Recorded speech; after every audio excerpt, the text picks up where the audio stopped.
How to apply it, दूसरा होगा part 2, ये पार्ट 1 है। Part 2 how to apply it.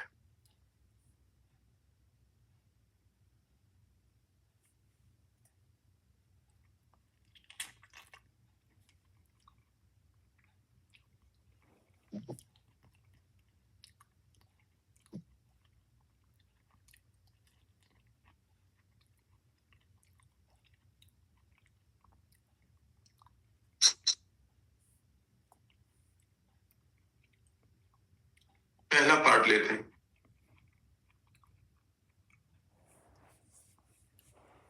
Part 1,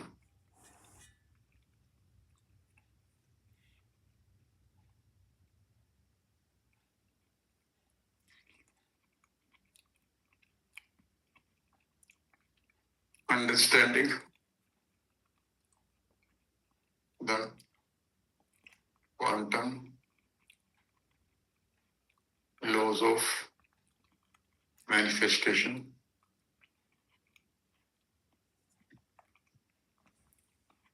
और अट्रैक्शन। बहुत गहरी चीज मैं बताने जा रहा हूं, धीरे धीरे समझने की कोशिश करिएगा। It's very deep.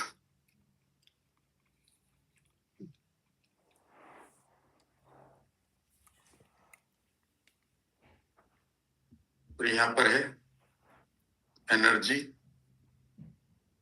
Versus matter versus creator.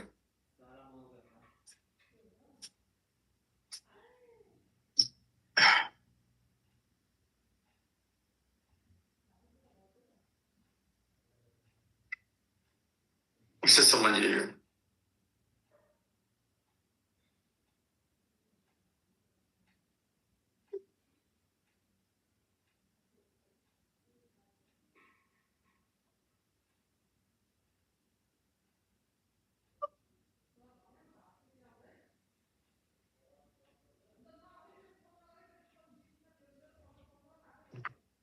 चलिए, पहला मैटर, इस कॉन्सेप्ट को समझिएगा। ये बहुत डीप कॉन्सेप्ट है और ये क्वांटम फिजिक्स से लिया गया।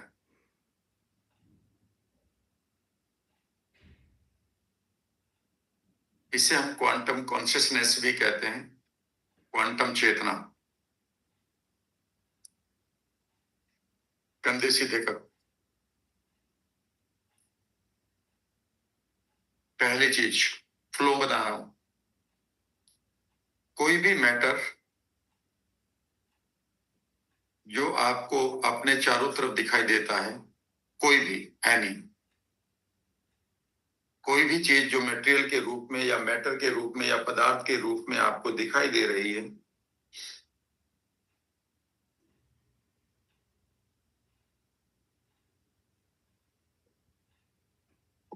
जब उसको देखा गया कि ये किस चीज की बनी है, तो पाया गया कि हर एक मैटर बना हुआ है मॉलिक्यूल का। बहुत दिनों तक यही माना गया कि मैटर जो है उसका सबसे छोटा पार्ट मॉलिक्यूल है। आई थिंक 18वीं शताब्दी तक, 18th ऑफ सेंचुरी तक, 18th या 19th सेंचुरी तक यही माना गया कि जो मैटर है, कोई भी मैटर है, जो पेन देख रहे हो, ये बिल्डिंग देख रहे हो, ये मॉलिक्यूल का बना है। फिर फिजिक्स वालों ने आगे भी जानकारी लेना शुरू करी कि भाई ये किस चीज का बना है, देखते हैं। तो पाया गया कि ये जो मॉलिक्यूल है, इसके नीचे भी एक और है। जब मॉलिक्यूल को फिर डिवाइड किया गया तो पाया गया कि वो एटम का बना, वो एटम का बना, वो एटम का बना। और बहुत दिनों तक फिर यही सोचते रहे कि अभी हमने ढूंढ लिया, ये एटम का ही बना। ठीक है ना। इस तरह से साइंस इवोल्व होती है। जब बहुत सारे लोग कहते हैं साइंस में कहाँ लिखा है, अभी साइंस इवोल्व ही कहाँ हुई है, अभी तो शुरुआत भी नहीं कह सकते। इससे ज्यादा साइंस तो आपके शास्त्रों में दिखाई देती है, महाभारत रामायण में दिखाई देती है। ये एटम को फिर देखना शुरू किया और पाया कि वहां पर सब एटम है, सब एटॉमिक पार्टिकल है, सब एटॉमिक पार्टिकल्स हैं। और उनका नाम दिया गया इलेक्ट्रॉन, प्रोटॉन, मोल इलेक्ट्रॉन, मेन इलेक्ट्रॉन है। ये पाया गया, ये सोचा गया कि ये इसके अंदर है, और ये सोचा गया कि ये एटम है लास्ट में, और ऐसे बहुत सारे एटम मिलकर एक मॉलिक्यूल बनाते हैं, और उस मॉलिक्यूल में बहुत सारे एटम हैं, और ऐसे बहुत सारे मॉलिक्यूल मिलकर ये एक पदार्थ बना देते हैं। तो ये एटम लास्ट में आया, और इसमें ये पाया गया कि ये जो ये इसका जो सेंटर है एटम का, इसके चारों तरफ ये इलेक्ट्रॉन घूम रहा है, ऐसे ऐसे घूम रहा है, जैसे देखो मेरा चल रहा है, ठीक है ना। इसके तो ये देखा गया कि एटम की सेंटर को मानकर ये एटम भाग रहा है इसके चारों ओर, और ये थ्योरी बहुत दिनों तक चलती रही। आपके बच्चों को 12वीं क्लास में अभी भी यही पढ़ाई जाती है।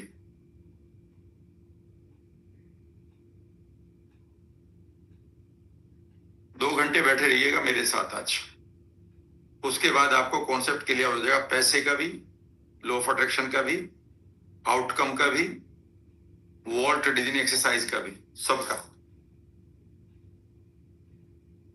यहां तक क्लियर है?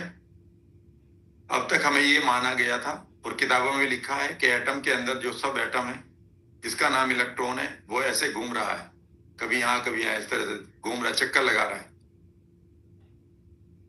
ये बहुत दिनों तक माना गया और अभी भी पढ़ाया जा रहा है, लेकिन फिर अचानक एक नया खोज होती है, लिख लो यहां, फिर डिस्कवरी होती है। ये 20th सेंचुरी में होती है, पिछली सेंचुरी में, जिसमें आप सभी पैदा हुए मोस्टली। और 20th सेंचुरी के ये पहले ही या बीच में कोई ये शुरू हुई और पाया गया, उस डिस्कवरी में पाया गया। और डिस्कवरी में क्या पाया गया? उन्होंने पाया कि ये जो एटम है ये बिल्कुल ऐसा दिखता है, इसमें कहीं कोई इलेक्ट्रॉन नहीं है। यह क्वांटम फिजिक्स के नाम से मानी गई। तो वहां पार्टिकल नहीं है, वहां क्वांटम फिजिक्स में यह पाया गया कि क्वांटम मात्र है। Quantum means bundle of energy. तो ये एटम है अब हमारा, एटम अंदर से खाली है, लिख लो एम्प्टी है, वहां कोई इलेक्ट्रॉन नहीं है एज सच। ये क्वांटम फिजिक्स ने पाया, और अचानक एक बड़ा कंफ्यूजन पैदा हो गया, और वो कंफ्यूजन ये था कि इलेक्ट्रॉन इज एनर्जी और पार्टिकल,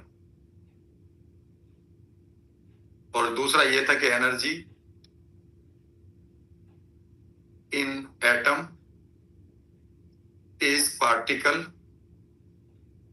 और जस्ट एनर्जी। दोनों बातें एक ही हैं।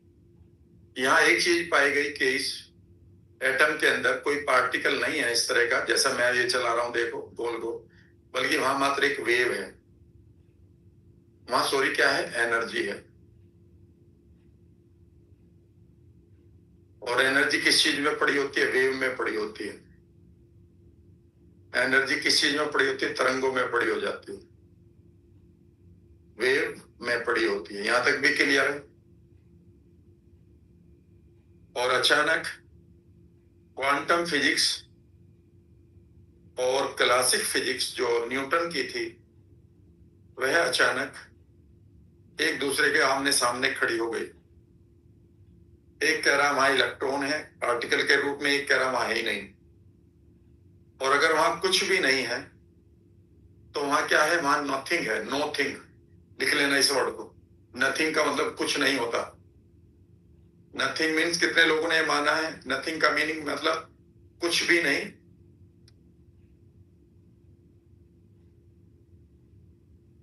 कितने लोगों को ये इंग्लिश का पता है?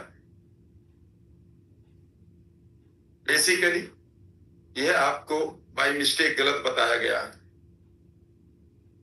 क्वांटम फिजिक्स में नथिंग का मतलब है नो थिंग। नथिंग का मतलब यहां था, वहां पर नो थिंग इज देयर।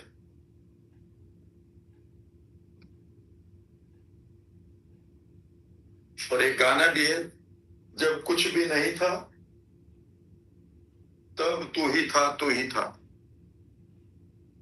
और अगर आप किसी ज्ञान की से डीपली स्टडी करते हैं, जो नॉलेज के रूप में दी जाती है,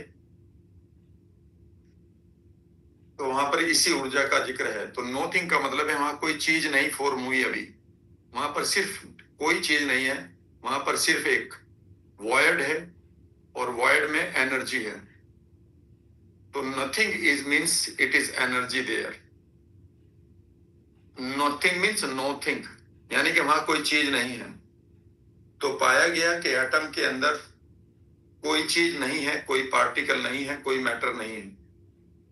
और ये चौंकाने वाली बात पाई गई। तो इसका मतलब है कि अगर मैं इस पार्टिकल को या इस मैटर को छोटे पार्टिकल में तोड़ूं, और वो बहुत छोटा सा है, फिर उसे भी तोड़ूं, तो वो एटम में आ गया, और एटम अंदर से खाली है। तो क्या ये खाली है? Exactly exactly। पर आप कहेंगे सर ये तो भरा हुआ है, इसमें तो वेट भी है। ठीक है, इस पर थोड़ी गहरी बात हो जाएगी। आज जब मैं ये वर्कशॉप दे रहा हूं, इसके ऊपर मैं अभी पॉडकास्ट करके आया हूं, और उस आदमी ने कहा कि राम सर मैंने कॉन्सेप्ट पढ़ा, कहीं आप उस कॉन्सेप्ट की बात भी तो नहीं कर रहे हैं। मैंने कहा क्या? उन्होंने कहा था कि एक कॉन्सेप्ट है, किसी उसका लिया नाम, और उसने कहा वो वही कॉन्सेप्ट है जो आप पढ़ाते हैं, ऑब्जर्वर इफेक्ट। कि जब आप किसी चीज को देखते हैं तो वो अपीयर हो जाती है आपके सामने, और जब नहीं देखते हैं तो डिसअपीयर हो जाती है। इससे आप समझाएंगे? मैंने कहा बड़ा सिंपल है। मैं आपकी तरफ ऑब्जर्व कर रहा हूं, आप मेरी लाइफ में यानी कि मेरी निगाहों में आ चुके हैं। आप मेरे लिए एग्जिस्ट करते हैं। अब मैं पीछे देखता हूं तो पीछे कोई और खड़ा है, पर आप मेरे लिए आप एग्जिस्ट नहीं करते। एनीवे ये बहुत थोड़ा सा अलग हो जाएगी, समझ नहीं पाओगे। आप कहेंगे ये चीज एग्जिस्ट तो कर रही है, वही सही बात है, ये मेरे लिए एग्जिस्ट नहीं कर रही है, क्योंकि मेरा ऑब्जर्वेशन वहां नहीं जा रहा। मेरे पीछे क्या है, इस दीवार के पीछे क्या है, उस दीवार के पीछे जो फैमिली रहती है वो कौन है, वो मेरे लिए इस समय क्वांटम वर्ल्ड में एग्जिस्ट कर रही है। इस समय वो लेटे हुए हैं पिछली दीवार के पीछे, लोग खाना खा रहे हैं, बैठे हैं, टीवी देख रहे हैं, लड़ रहे हैं, प्यार कर रहे हैं, मुझे नहीं मालूम। इस समय ध्यान से सुनेगा, इस समय वो लोग हजारों तरह की पॉसिबिलिटीज में हो सकते हैं, मुझे नहीं पता। यानी कि मेरे लिए वहां पर हजारों पॉसिबिलिटी अवेलेबल है। लेकिन मेरे सामने एक लैपटॉप रखा है, मेरी दीवार है कमरे की, एक टेबल है यहाँ मेरे फ्लैट पर, ये मेरे लिए एग्जिस्ट करने लगी है। अगर मैं अपनी गर्दन इधर कर लेता हूं, अब ये मेरे लिए एग्जिस्ट नहीं करते, अब मेरे लिए दीवार एग्जिस्ट करती है। जहां मैं ऑब्जर्व कर रहा हूं वहां मेरे लिए रियलिटी बन रही है, और के लिए कहीं और बन रही होगी, मेरे लिए वहां रियलिटी बन रही है। क्वांटम फिजिक्स में मैं आज इसी रियलिटी के बारे में और अलग गहराई तक बात करूंगा। पहले यहां ले लेते हैं। उन्होंने पाया कि यहां पर मात्र एनर्जी है, ऊर्जा है, और ऊर्जा का नेचर होता है, लिख लीजिएगा, वो वेव में होता है, तरंगों में होता है। ऊर्जा कहीं में अवेलेबल होती है? वेव्स में। जब आपको ऊर्जा आती है वो वेव में आती है, और वेव में दो चीजें होती हैं, यानी कि एनर्जी में दो चीजें होती हैं, लिख लीजिएगा। एक, नंबर एक फ्रीक्वेंसी, दूसरा इंफॉर्मेशन। समझाने के लिए मैं कई बार आपको समझा चुका हूं, फिर समझा देता हूं। तो ये जो एटम के अंदर वेव है, जहां नो थिंग है, वहां पर क्या है? जहां पर नो थिंग होगी वहां पर क्या होगी?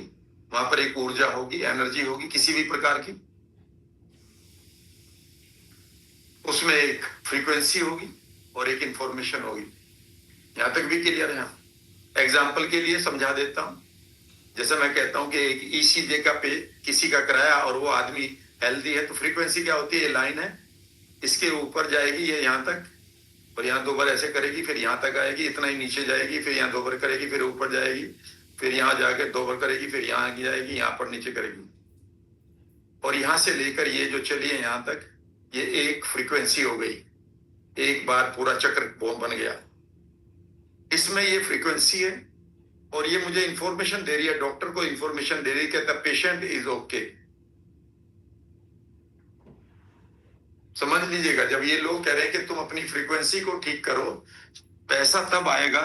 तो फ्रीक्वेंसी है क्या भला? आज मैं उसे टेक्निकली बता देता हूं, मुझे थोड़ा टाइम लगेगा, लेकिन उसके बाद कोई इंफॉर्मेशन ऐसी नहीं बचेगी जो आपसे आगे हो इस देश में। कोई भी ट्रेनर ले लेना। सही बात तो यह है कि बहुत सारे ट्रेनर आपको डिसलाइक इसलिए करेंगे कि क्योंकि आप 1 घंटे के अंदर उनसे अगले 5 साल का ज्यादा जान चुके हैं। ये तो मैं आपको गारंटी दे रहा हूं, मैंने तो इतना कर दिया है। इसमें मान लेते हैं, इस इंफॉर्मेशन को बदल देता हूं, मान लेते हैं ये इस तरह से आ जाती, ऐसे आ जाती, तो हम क्या कहते हैं? सर ये तो फ्रीक्वेंसी गलत हो रही है, इसकी तो गलत हो रही है, तो पेशेंट खतरे में। वो आदमी कहता नोट ओके, डॉक्टर कहता भैया तुम्हारा पेशेंट ओके नहीं है, इसे फटाफट मेडिकल कॉलेज ले जाओ।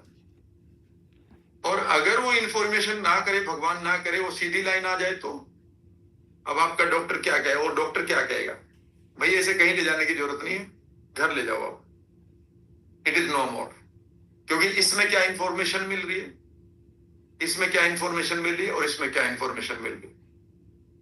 यहां फ्रीक्वेंसी 0 हो चुकी है, यहां पर सही है, और यहां पर नॉन रिलेवेंट है। यहां तक कितने लोगों को क्लियर है? ठीक है, यहां तक यस और नो? No information. आपको सुनाई दे रहा है? तो इसका मतलब है, जब ऊपर वाले ये कहते हैं लोग, सॉरी ऊपर वाला नहीं, जब ये लोग ये कहते हैं कि तुम यहां पर सिर्फ माया हो, इल्यूजन हो, तो इसे गलत नहीं कह रहे। जब लोग ये कहते हैं कि जो चीज तुम्हें दिखाई दे रही है वो एक्चुअली तुम्हें दिखाई जरूर दे रही है, वो है नहीं। क्योंकि अगर उस मैटर को जिसे तुम्हें देख रहे हो उससे छोटे पार्टिकल में तोड़ोगे तो वो पार्टिकल मॉलिक्यूल हो जाएंगे, मॉलिक्यूल को तोड़ोगे तो एटम हो जाओगे, एटम अंदर से खाली है। तो इसका मतलब है कि ये जो एनर्जी थी यहाँ पर, इसमें यहाँ पर एक कोई एनर्जी है, ये मात्र, और इसे एक मैटर का रूप दे मिला हुआ है। इसे माया इल्यूजन इसलिए बोला जाता है कि एक समय पहले ये बिल्डिंग नहीं थी,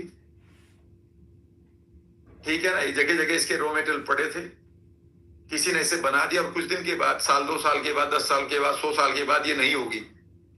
एक समय के लिए ये आपको दिखाई दे रही है। तो महापुरुष क्या कहते हैं? जिन चीजों को तुम देख रहे हो वो एक्चुअली कुछ समय के लिए यहां पर है। एक मोक्ष के तरफ पढ़ा रहा हूं मैं आपको, मोक्ष भी पढ़ा देता हूं, आगे सुनिएगा। और यहां पर इसे आगे बढ़ाते हुए एक double slit Young's double slit experiment हुआ। ये एक्सपेरिमेंट आप अपने बच्चों की किताबों में देख सकते हैं अगर वो 12th में है, नहीं तो अभी गूगल कर लीजिएगा। उन्होंने क्या किया कि यंग नाम का एक साइंटिस्ट था, उन्होंने 2 स्लिट, बोली अपने, क्या कह सके कि एक तरह से पर्दे या फॉयल, और इसमें छेद कर दिया और यहां पर पर्दा रख दिया, और यहां से गन के द्वारा इस एनर्जी को शूट किया जो एटॉमिक एनर्जी थी।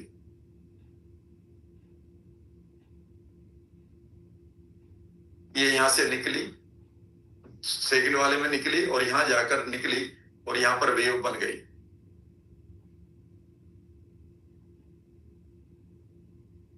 यानी कि जो यहां से शूट किया था वो कोई पार्टिकल नहीं था, वो मात्र एक वेव थी। क्वांटा बंडल,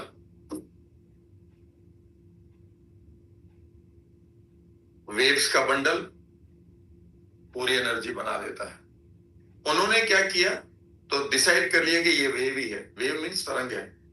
उन्होंने क्या किया, यहाँ पर एक कैमरा लगा दिया,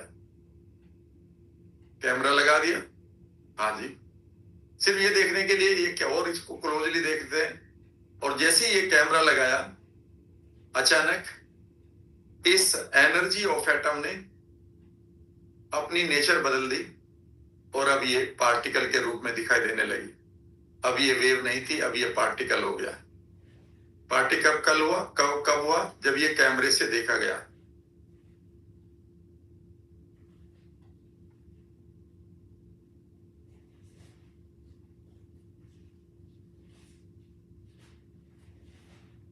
अब जैसे ही वो कैमरा हटा ले तो ये वेव बन जाए, कैमरा लगा दे और कैमरा भी यानी कि मशीन है, तो ये एटम पार्टिकल बन जाए। कैमरा हटा ले तो वेव बन जाए। अरे भाई ये क्या चक्कर है, बड़ी वाज सरप्राइज, ये क्या हो रहा है भाई। इसके बारे में मैंने एक सेंटेंस पढ़ा था कहीं, मैंने सुना हुआ नहीं बोल रहा हूं, ना कोई अभी सुनाने लायक इतनी इंफॉर्मेशन दे रहा है इसके ऊपर, तो मैं नहीं पढ़ा था कि ये है प्रोग्राम, ये है एक्सपेरिमेंट इस तरह का आइंस्टाइन ने किया था, E=mc² देकर, जिसने पूरा वर्ल्ड बदला था कि ऊर्जा जो है इस तरह से निहित है कि उसमें पार्टिकल है और सूरज की किरणों की जो स्पीड है उसका स्क्वायर कर दें। और कहते हैं कि जब वो ये कर रहे थे तो वो डर गए थे और उसे कहा गया था ये घोस्ट एक्सपेरिमेंट है, यहां कोई भूत है। क्योंकि इस ऊर्जा को, ध्यान से सुनना एक एक बात, आज मैं यूनिवर्स खोल रहा हूं आपके सामने, अद्वैत सिद्धांत आप पढ़ते ही हैं थोड़ा बहुत, इतना ही है, बाकी जगह पर भी कभी ये सोचो कि राम सर कोई किताब बताओ, कौन सी पढ़ी है आपने। कई किताबें पढ़नी पड़ती है, कोई यहाँ इतनी सी इंफॉर्मेशन, कोई इतनी सी, कोई इतनी सी, फिर कोई नया सब्जेक्ट पढ़ता है, उसके साथ उसका मिलाप होता है और इतना कुछ पढ़ना पड़ता है। कभी आप ये सोचो कि किसी ने ऐसी कोई किताब लिख रखी, लिखूंगा तो मैं लिखूंगा, तो आप भी लिख सकते हैं। इसके बाद तो मैं पूरा पढ़ा रहा हूँ, आज के बाद आप लॉ ऑफ अट्रैक्शन को किसी को भी चैलेंज कर सकते हैं पूरे वर्ल्ड में, पूरे वर्ल्ड की बात कर रहा हूँ। ये तो मेरी वैल्यूज में नहीं है, मैं आप ही को बार बार कह रहा हूँ, आप में से उठे और करोड़ों रुपए कमा रहे हैं यहाँ पर लोग लॉ ऑफ अट्रैक्शन के नाम पर, और अगर इसका 5% भी दे देंगे तो मैं इसे पूरा छोड़ दूंगा, क्वांटम पे पढ़ाना, लॉ ऑफ अट्रैक्शन को, ये दे रहा हूं मैं आपको, ठीक है ना। तो आखिर ये कैसे हो गया कि कैमरा लगते ही ये वेव, ये एनर्जी अपनी नेचर को बदल रही थी? क्या इस ऊर्जा में कोई कॉन्शियसनेस थी? क्या इस ऊर्जा में कोई आत्मा है? कोई इस ऊर्जा में कोई चेतना है, कोई कॉन्शियसनेस है? सवाल ये था। और उन्होंने कहा हाँ, और इसका नाम रख दिया क्वांटम कॉन्शियसनेस।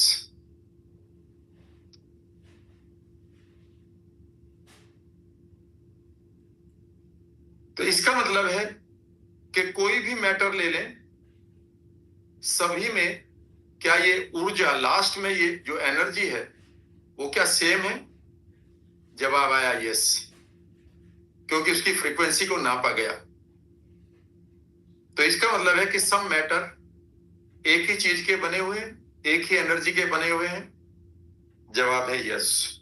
मैं और आप भी? हाँ, अगर हमने कॉन्शियसली उस ऊर्जा की फ्रीक्वेंसी को नहीं बदला हुआ है, वो बात मैं भी बताऊंगा, फिर भी मैं बोल देता हूं दोबारा। तो क्या इसके अंदर जो ऊर्जा है लास्ट में, वही ऊर्जा इसके अंदर भी है? क्या वही ऊर्जा इस घड़ी के अंदर भी है? क्या वही ऊर्जा इस दीवार के अंदर भी है? जवाब है हाँ। तो क्या ये ऊर्जा हर जगह पर पेनिट्रेटेड है? ध्यान से सुनना, क्या ये ऊर्जा, क्या ये एनर्जी हर जगह पर पेनिट्रेट कर रही है? क्या ये हर जगह अवेलेबल है? इसका जवाब है हाँ। क्या कोई ऐसी जगह है जहां पर ये ऊर्जा नहीं है किसी अधर पदार्थ में? इसका जवाब है नहीं। क्या मेरे और आपके अंदर, मेरे अंदर और इस मोबाइल के अंदर भी लास्ट में मैं बॉडी का बना हुआ हूं, मेरी बॉडी टिश्यूज, ऑर्गन की, ऑर्गन टिश्यूज का, टिश्यू सेल का, सेल के अंदर अगर पार्ट एटम की, और एटम के अंदर काम कर रहा है वही एनर्जी। तो क्या ये वही एनर्जी है जो इसमें है? जवाब है हाँ। सिर्फ फ्रीक्वेंसी बदल सकती है, क्योंकि आप अपनी कॉन्शियसनेस से उस एनर्जी को बदल सकते हैं जो आपके अंदर है। आप स्टेट खराब होगी, आपके एनर्जी पर फर्क पड़ता है ऑरा के रूप में, वो मैं बताऊंगा। क्योंकि ये अपना मूड खराब नहीं करता, तो इसका मतलब ये है कि इस दुनिया में जितने भी चीजें हैं, एक एक चीज को सुनिएगा। इसका मतलब है कि दुनिया में जितनी भी चीजें हैं, उनके लास्ट में जो कोई चीज है जिसकी वो बनी हुई है, तो उनका सबका रॉ मेटेरियल साहब यही हुआ कि वो तो हर चीज का रॉ मेटेरियल वही है, वह ऊर्जा, जिसमें एक इंफॉर्मेशन है, जिसमें एक फ्रीक्वेंसी जवाब है यस। तो इसका मतलब है कि ये यूनिवर्स जिस चीज का बना हुआ है, वहां पर भी कुछ चीजें हैं, ठीक है ना? तो इस यूनिवर्स में भी वही एनर्जी है, जवाब है यस। तो इसका मतलब है कि वह यूनिवर्स की एनर्जी, उसी का ही एक छोटा पार्ट यहां पर है, और जवाब है यस। तो क्या जो हम हैं, हमारे अंदर जो लास्ट में ऊर्जा है, एनर्जी है, क्या ये वही ऊर्जा है, एनर्जी है जो बाहर अवेलेबल है इस यूनिवर्स में? जवाब है हाँ। क्या ये कनेक्ट करता है इसके साथ? हाँ, लेकिन पैसिवली। क्या हम इसके कनेक्ट साथ करते हैं? जवाब है यस, एक्टिवली। लिख लो।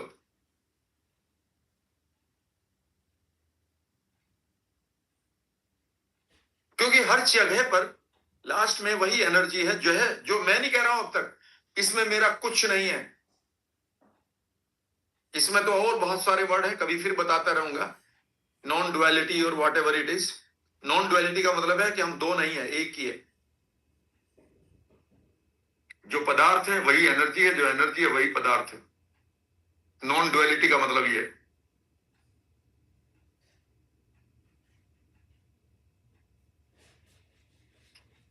और इस ऊर्जा को, इस एनर्जी को अगर कोई पार्टिकल में बदलता है, कोई मैटर में बदल देता है,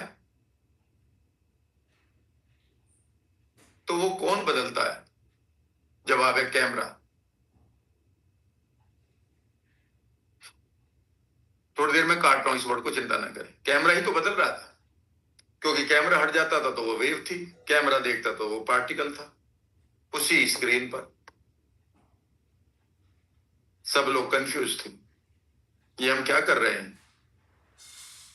और पूरी फिजिक्स जो अब तक पढ़ाई जा रही थी न्यूटन की, वो बिल्कुल गलत साबित हो रही थी इंटरनल वर्ल्ड में। कैसे? ध्यान से सुनिएगा। अभी मैं लॉ ऑफ अट्रैक्शन के साथ जोड़ता हूं। Cause and effect, cause and effect, ये है ओल्ड फिजिक्स, जिससे आपके बच्चे पढ़ रहे हैं कि अगर मैं 100 की स्पीड से पर आवर चलाऊं गाड़ी को, ठीक है ना, और 1200 किलोमीटर मुझे जा रहा है दिल्ली से अगर मुंबई, तो मुझे मिनिमम 12 घंटे लगेंगे। सिंपल रूल है फिजिक्स का, मैथमेटिक्स का।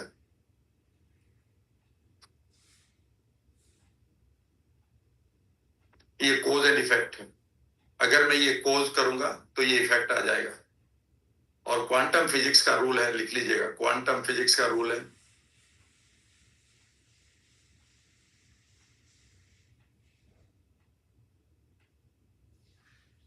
Cause the effect.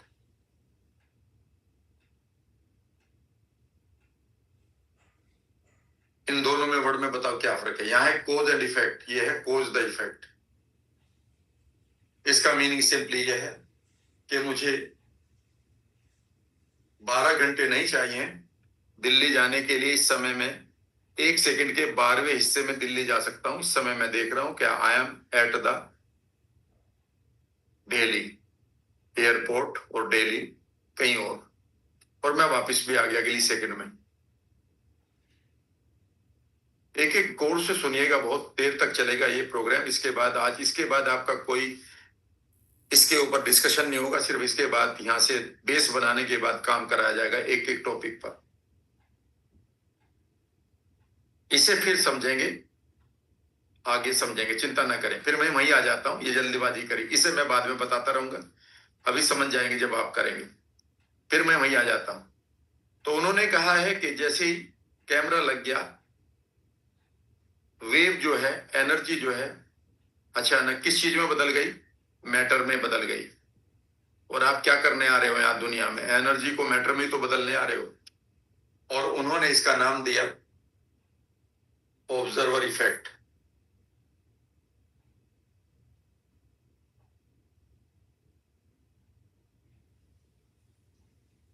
दृष्टा प्रभाव।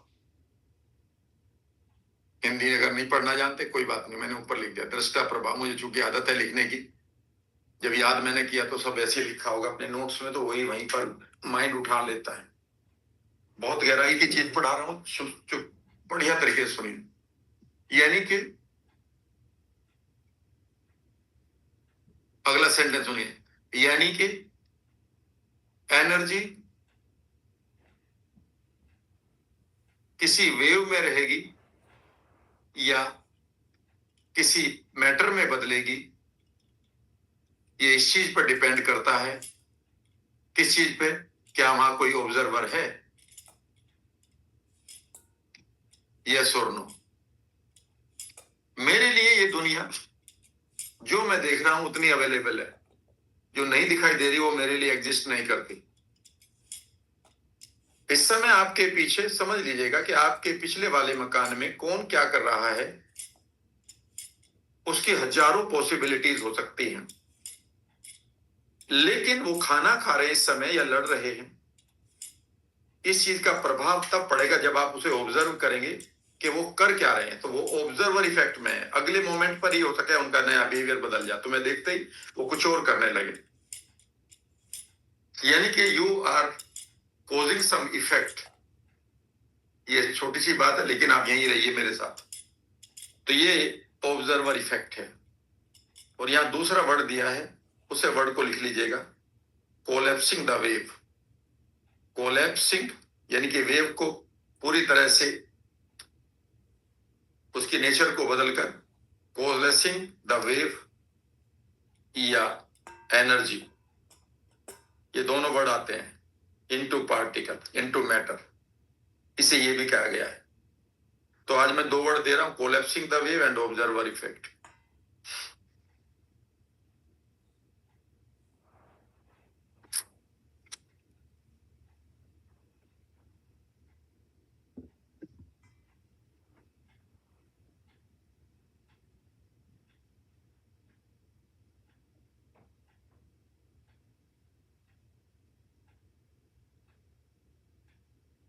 अब सुनिएगा, ये पहली इंफॉर्मेशन मैंने क्लियर कर दी है। So every time we observe into the energy, भले ही वो यूनिवर्स की हो आपके सामने इस टाइम खाली जगह पड़े पड़ी है, वी क्रिएट द रियलिटी। मैं पूरा समझाऊंगा इसको। आप कहेंगे सर मैंने कौन सी रियलिटी क्रिएट कर दी इतनी देर में? वही मैं बता रहा हूं, इसी के ऊपर है सारा। और आज आप नए लोग भी पुराने भी चौंकेंगे। सच ए डीप नॉलेज। आगे सुनिए,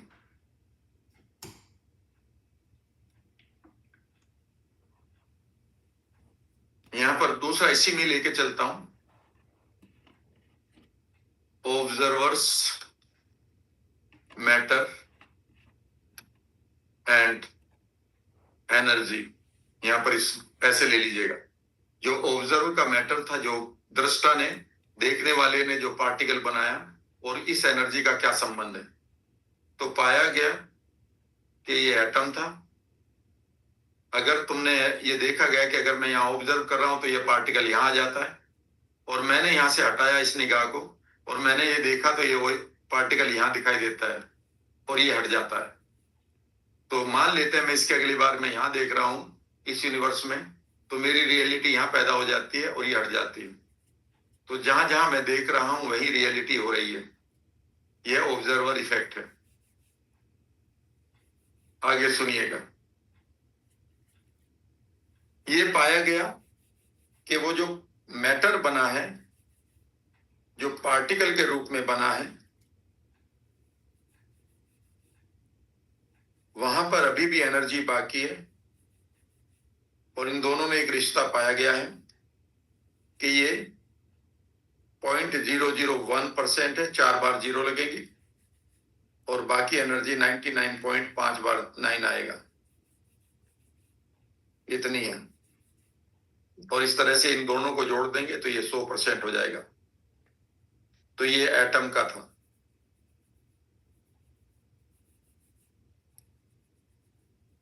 इसे यूनिवर्स से जोड़ देते हैं। यूनिवर्स में भी यही कॉम्बिनेशन है। ये आपका यूनिवर्स है और यहां पर बहुत सारी बिल्डिंग बन रही है, ट्रेन बन रही है, बहुत सारे और सामान बन रहे हैं। तो आप कहेंगे सर हर रोज बनने लग रहे, तो क्या ये परसेंटेज नहीं बढ़ रही? इसका जवाब क्वांटम फिजिक्स में लिखा है कि जैसे ही आप इस मैटर को बढ़ा देते हैं तो इमीडिएटली यूनिवर्स एक्सपेंड हो जाता है।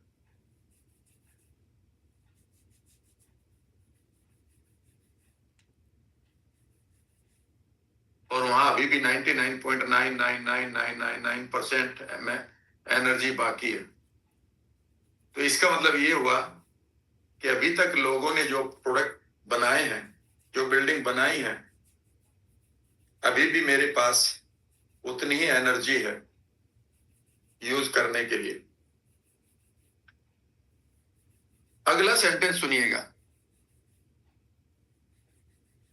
और अब आपके यूनिवर्स में दो चीजें हैं। नंबर 1, अभी आपके यूनिवर्स में वह एनर्जी है जो एटम की है और वो 99.9% है, 5 बार 9। और यहां पर जितना भी मैटर बना है वो मात्र 0.001% है। अब सवाल उठता है, बहुत इंपॉर्टेंट फैक्टर बता रहा हूं, बस अब थोड़ा सा और लेंगे। इसे समझने के बाद 1 घंटा समझने में लगेगा और करीब करीब 1-1.25 घंटा लगेगा। 7 रूल बताऊंगा। एनएलपी उसमें आप पढ़ चुके हैं, फिर पढ़ेंगे अब आने वाले बैच में। मैं सिर्फ उसमें बताऊंगा कि ये 7 स्टेप्स हैं।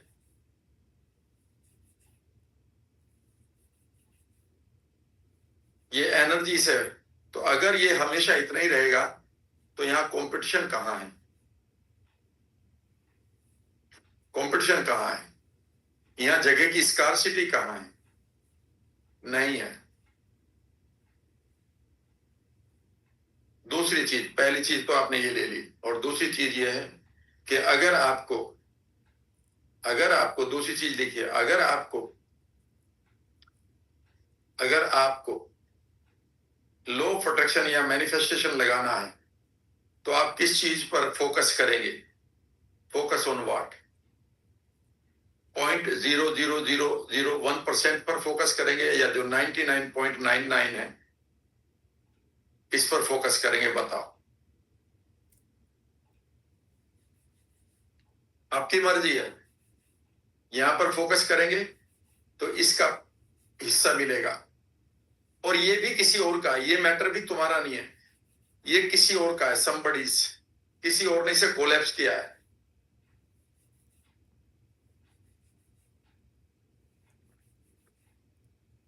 ये किसी और ने कोलैप्स किया है, ये उसका है, ये तुम्हारा नहीं है। और जब किसी और का सामान आप लोगे ना मैनिपुलेट करके, तो पावर लगा के, तो वो हमेशा रेजिस्ट करेगा। इसे भी लिख लेना। इसीलिए चीजें आप तक नहीं पहुंच रही हैं। आपने कहा मुझे 10 लाख रुपए चाहिए, इसका मतलब है किसी के पास वो है, यस और नो। और वो जब उसके पास है तो वो क्यों देगा? मेरे पास एक फोन है और मान लेते यही फोन है इस दुनिया में बस, और अब आप कह रहे I am attracting A phone, I am attracting A phone, I am attracting A phone, I am attracting A phone, I am attracting A phone, और फोन एक है, वो है मेरा। तो मैं इसे तुम्हें दूंगा कि मैं छुपा के रखूंगा? यस और नो? और फिर आप कहते हैं सर मैनिफेस्ट नहीं हो रही कोई चीज। आप चीजों को मैनिफेस्ट क्यों कर रहे हो? क्योंकि वह चीज तो 0.00001% है। आपको कहाँ फोकस करना? 99.99999%।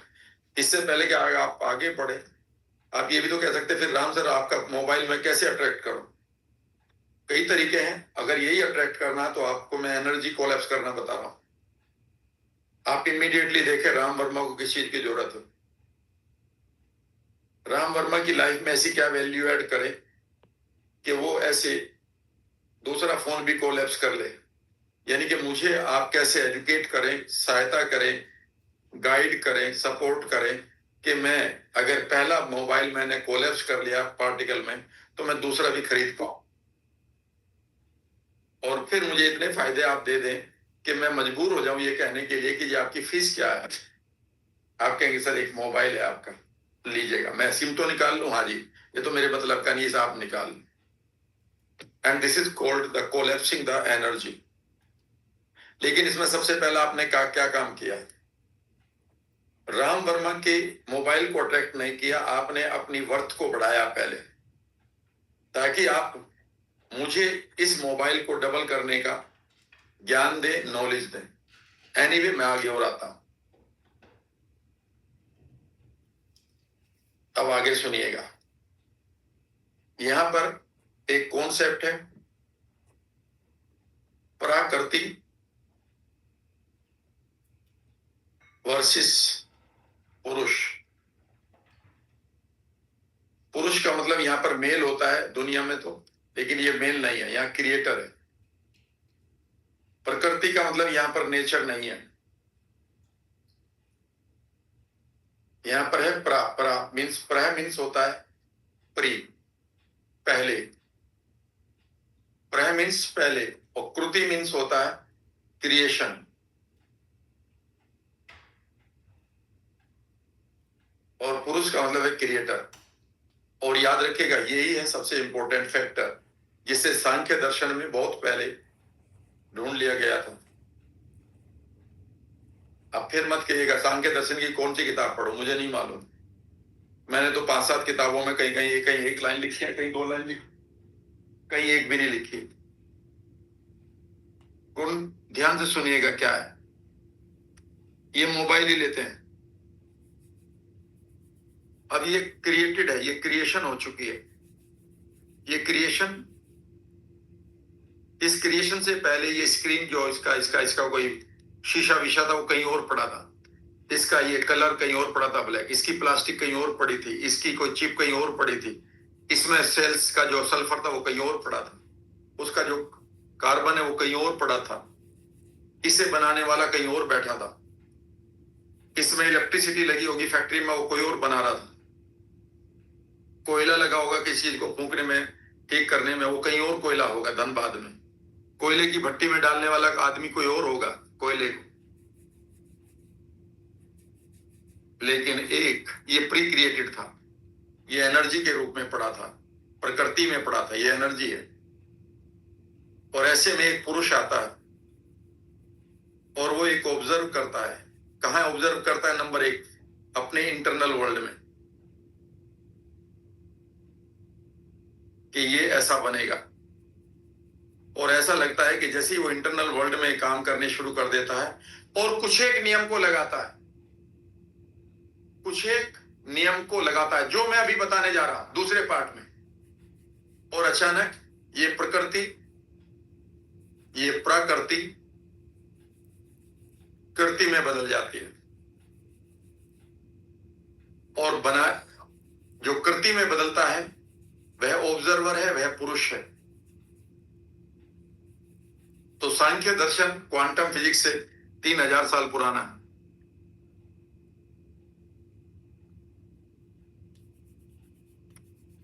अद्वैत सिद्धांत भी।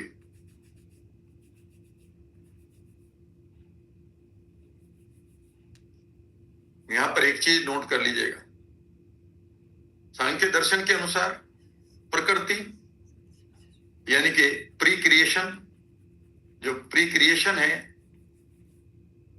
It offers everything for everything, for making anything. ये प्रूव हो चुका। बट लेकिन इट कांट, यह नहीं, it can't turn it's energy into creation. वह अपनी एनर्जी को किसी भी तरीके से क्रिएशन में नहीं बदल सकती। इट नीड्स अ पुरुष, यह उसे एक पुरुष की जरूरत पड़ती है, मीन्स क्रिएटर की जरूरत पड़ती है। और सही बात तो यह है, ये प्रकृति क्रिएटर की इंतजार करती है। बड़े भाग्य मानुष तन पावा, बड़े भाग्य से मनुष्य का तन मिलता है,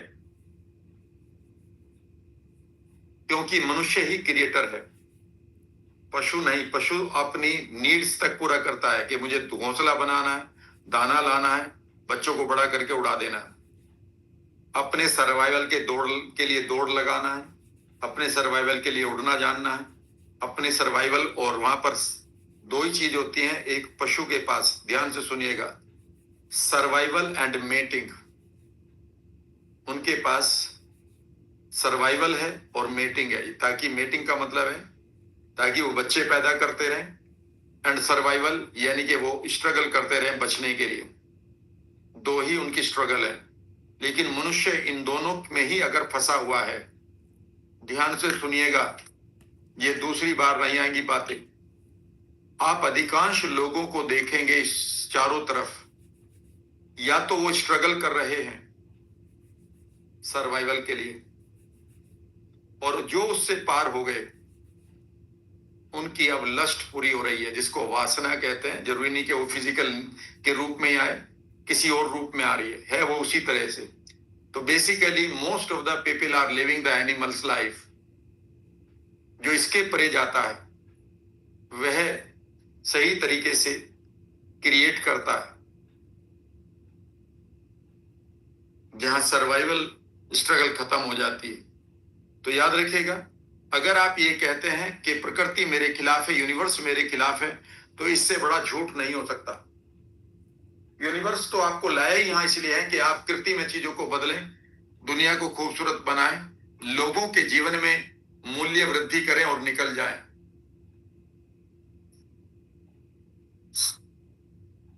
आपको इसीलिए बुलाया गया यहां। आगे सुनिएगा, मेरे माता पिता ने, मदर एंड फादर ने मुझे कोलैप्स किया है। मैं कहीं एनर्जी के रूप में था, एंड मुझे इन दोनों ने मिलकर कोलैप्सिंग इनटू मैटर, मुझे मैटर में कन्वर्ट कर दिया है। ये मैटर कुछ दिनों तक आपको दिखाई देगा, आपके साथ बात करेगा, पर महापुरुष कहते हैं कि ये नहीं है, इसके परे देखिएगा, इसी के अंदर देखिएगा, वहां वो नहीं है, वहां पर मात्र एक एनर्जी है, और ये मैटर एक दिन खत्म हो जाएगा, और ये जो एनर्जी है ये फिर उसी एनर्जी में मिल जाएगी जिसको हम यूनिवर्स की एनर्जी कहते हैं, जहां पर वॉइड है पूरी तरह से। जो बिल्डिंग आज आप देख रहे हैं 100-200 साल बाद वो यहाँ नहीं होगी, वो फिर वहीं मिल चुकी होगी, फिर कोई उसे क्रिएट करेगा। ये मोबाइल 1-2 साल बाद यहाँ पर नहीं होगा, ये टूट चुका होगा, ये रिसाइकलिंग में जा चुका होगा, ये फिर एनर्जी बन जाएगा, ये फिर रॉ मटेरियल बन जाएगा, फिर इसे कोई और कोलैप्स करेगा, नई चीज बनाएगा। उसी तरह से जो मोक्ष का, ध्यान से सुनिएगा, जितने भी हमारे मोक्ष वर्ड को जानते हैं इंडियन फ्रेंड्स, ठीक है ना, हो सकता है कि कुछ लोगों के लिए नया वर्ड हो जो हिंदी नहीं जानते, तो मैं यहां ले लेता हूं सैल्वेशन। सैल्वेशन का मीनिंग ये माना गया है, मैं अगर चाहो तो बता देता हूं, कितने लोग सीखना चाहेंगे इस वर्ड को, तो सीख लीजिएगा। उसमें ये माना गया है कि ये एनर्जी, अभी तो हम एक पर्सन के रूप में, एक ह्यूमन बीइंग के रूप में यहां पर आए हैं, यहां पर हमें दुख भी मिल रहे हैं, उन दुखों से परेशान है, कुछ लोग कई बार सुख भी मिलता है, लेकिन कहीं ऐसा ना हो कि अगली बार कोई और इस एनर्जी को कोलैप्स कर ले, somebody else, और मान लेते हैं ऐसे में हम रेप्टाइल बन जाए, ऐसे में ये एनर्जी कोलैप्स हो जाए किसी कीड़े मकोड़े में, किसी चीज में जिसका कोई वैल्यू ही नहीं है, तो महापुरुष कहते हैं कि ऐसे कुछ रास्ते अपनाओ कि ये एनर्जी इस बार फाइनली उस ऊर्जा में मिल जाए जिसको आप यूनिवर्सल एनर्जी कहते हैं, और इस तरह से मिल जाए कि इसका इंटीग्रल पार्ट बन जाए और इसे दोबारा कोई कोलैप्स ना कर पाए, या इतनी स्ट्रांग हो जाए कि उसे कोई कोलैप्स ना कर पाए और आप इन जन्मों के बंधन को तोड़ दें। This is the salvation. ठीक है ना? इस पर आप किसी भी जगह पर मुझे आप ला सकते हैं बात करने के लिए। ये वही है कि आप उस एनर्जी को फाइनली सेटल डाउन कर दें, और कहते हैं कि इस काम को सिर्फ एक ही जन्म आपके पास मिलता है, वह मनुष्य का है। पर मनुष्य के जन्म में हम कहां फंस गए कि हम उन चीजों में फंस गए हैं जो हमें सिर्फ रोजमर्रा की अर्जेंसी और एंजाइटी में फंसाए बैठी है। एनीवे, वो अलग की बात है। मैं तो तुम्हें पढ़ा रहा हूं लॉ ऑफ अट्रैक्शन। आगे देख लीजिएगा। अब सवाल उठता है कि मेरे पास अगर अनलिमिटेड एनर्जी है इस यूनिवर्स में, तो मैं कैसे चीजों को अट्रैक्ट करूं? और यहां पर अगर आप ये मानते हैं कि ये मैं हूं और मैं इस आदमी को, इस लड़की को, इस लड़के को अट्रैक्ट कर लूं, इस चीज को अट्रैक्ट कर लूं जो एक्स चीज है, और ये मान लेते हैं आपके पास है, ये मान लेते हैं मिस्टर अमर के पास है, और अगर आप ये कहते हैं कि मैं इस लड़की को अट्रैक्ट कर लूं या इस लड़के को अट्रैक्ट कर लूं क्योंकि मुझे अच्छा लगने लगा है, तो क्या, और ये अट्रैक्ट होना नहीं चाहता, इसकी लाइफ में शांति है, ये बेचारा पीस को चाहता है या पीसफुल लाइफ चाहती है, और तुम इसे अट्रैक्ट कर रहे हो, ये ओके है या ये सेल्फिशनेस है? समझ लीजिएगा, मुझे बता दो। कॉन्सेप्ट सारे ध्वस्त करने जा रहा हूं आपको। दोबारा ये पढ़ाने की हिम्मत नहीं होगी मुझे। मैं ही देखूंगा इसे कई बार, स्पेशल लिख दूंगा इस चैप्टर के नाम पर। मेरे विचार से इसे बगैर बताए आप अट्रैक्ट कर रहे हैं। ये अट्रैक्ट होना चाहता है, नहीं होना चाहती। ये अमर के पास एक कार है, इसे तुम अट्रैक्ट करना चाहते हो, अमर को पता है इस बात का? नहीं। तो ये तो सेल्फिशनेस हुआ। लॉ ऑफ अट्रैक्शन कहां हुआ? तो people are teaching you the selfishness. फिर से मैं अट्रैक्ट कैसे करूं? मजा तो यह है कि तुम इसे अट्रैक्ट नहीं कर रहे, बल्कि ऐसा करोगे ये भी तुम्हें अट्रैक्ट करने लगे। ही और शी ये भी डिसीजन ले कि ये तुम्हें अट्रैक्ट करे अपनी तरफ और तुम इसको अट्रैक्ट करो, and it is called the real law of attraction.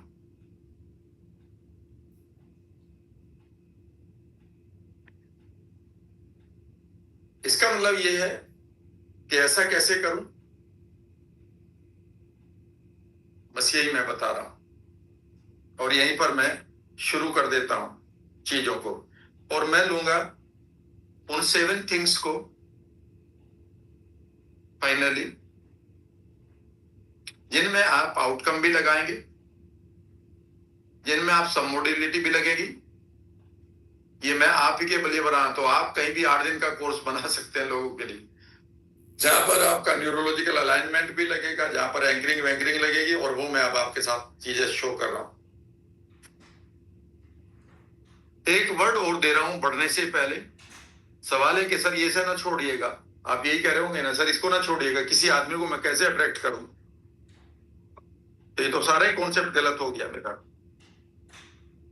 तो कई बार ऐसा तो नहीं है कि मैंने अपने instead of win win situation, मैंने विन और लूज सिचुएशन में किसी को अट्रैक्ट किया, फिर वो अपनी लाइफ से भाग गया।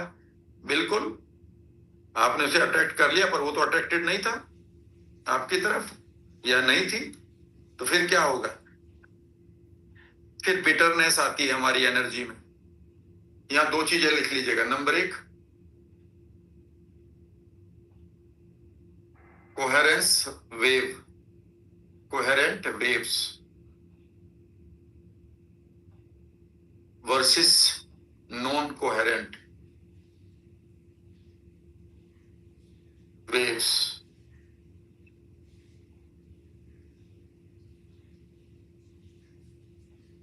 कोहेरेंट वेव का मतलब है ये एक वेव है ए, और ये वेव इस तरह से मान लेते हैं,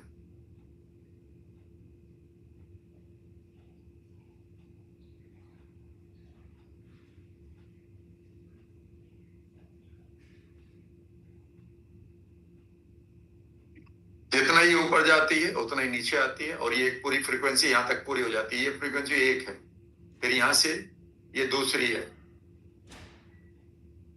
फिर यहां से ये तीसरी है,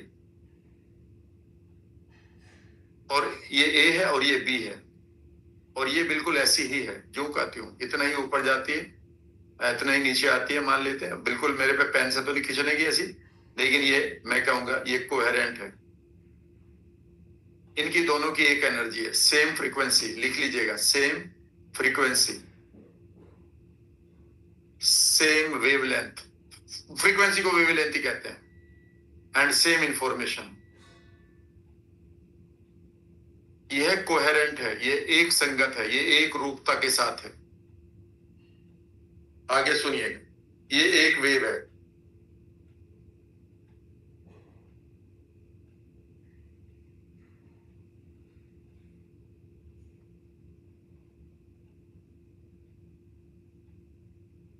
ये दूसरी वेव है।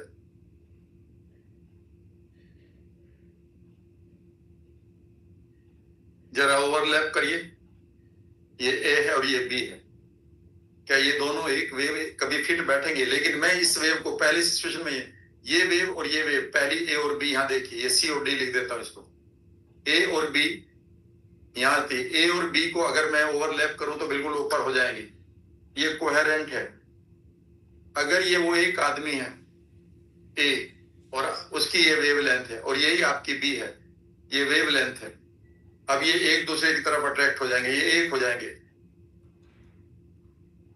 शादी ऐसे ऐसे करना, अगर उल्टा हुआ तो दोनों में से एक का नुकसान होना ही होना है। ये मान लेते हैं ये यूनिवर्स है, ये तुम हो। इसका मतलब है तुम यूनिवर्स के साथ पूरी तरह से कोहेरेंट, एक हार्मनी में हो।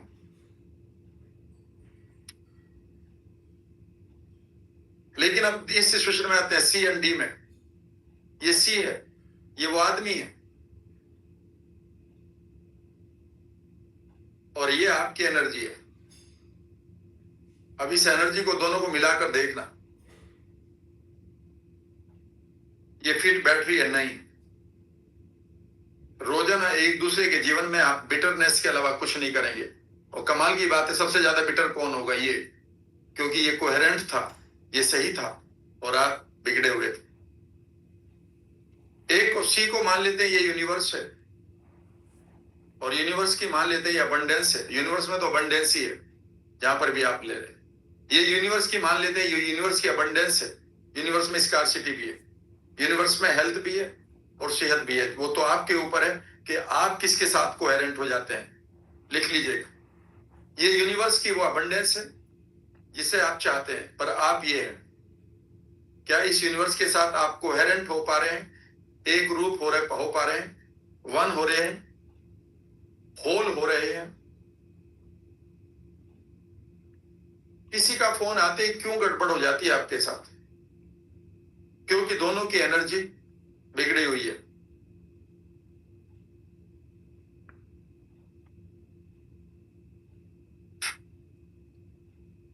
अब इस यूनिवर्स की अगर अबंडेंस ये है, तो यूनिवर्स तुम्हें अपना ले।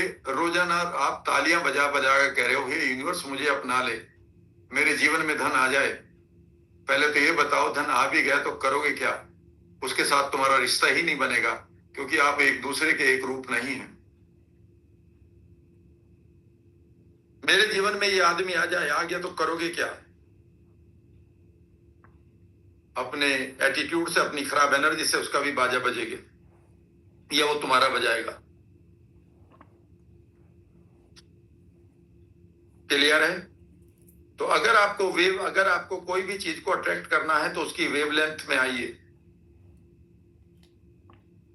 अगर आप अच्छे भले आदमी हैं, आपकी वेवलेंथ, आप कोशिश कर रहे हैं कि आपको पावरफुल गुंडा बनना है, तो इमीडिएटली अपनी एनर्जी को बदल दो। 15-20 गाली दो अपने आप को ही, बाथरूम में जाके 2-4 अपने थप्पड़ मारो पड़ोसी के, वो आपको मारेगा। एनर्जी बदलने लगी, शाम तक कट्टा बेचने वाला मिल जाएगा। ऐसे ही होता है। लेकिन सवाल उठता है कि अब किसकी रेस्पॉन्सिबिलिटी है कि हम उस वेव के साथ कोहेरेंट हो, उस वेव की जिम्मेदारी है या तुम्हारी जिम्मेदारी है?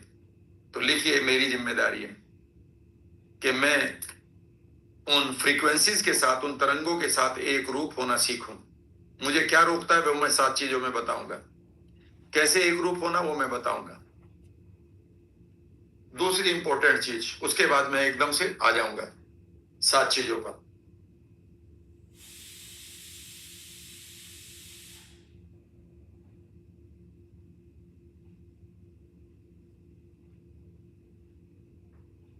दूसरी चीज जो मैं बताना चाह रहा हूं आगे बढ़ने से, ये आप है। एक दिन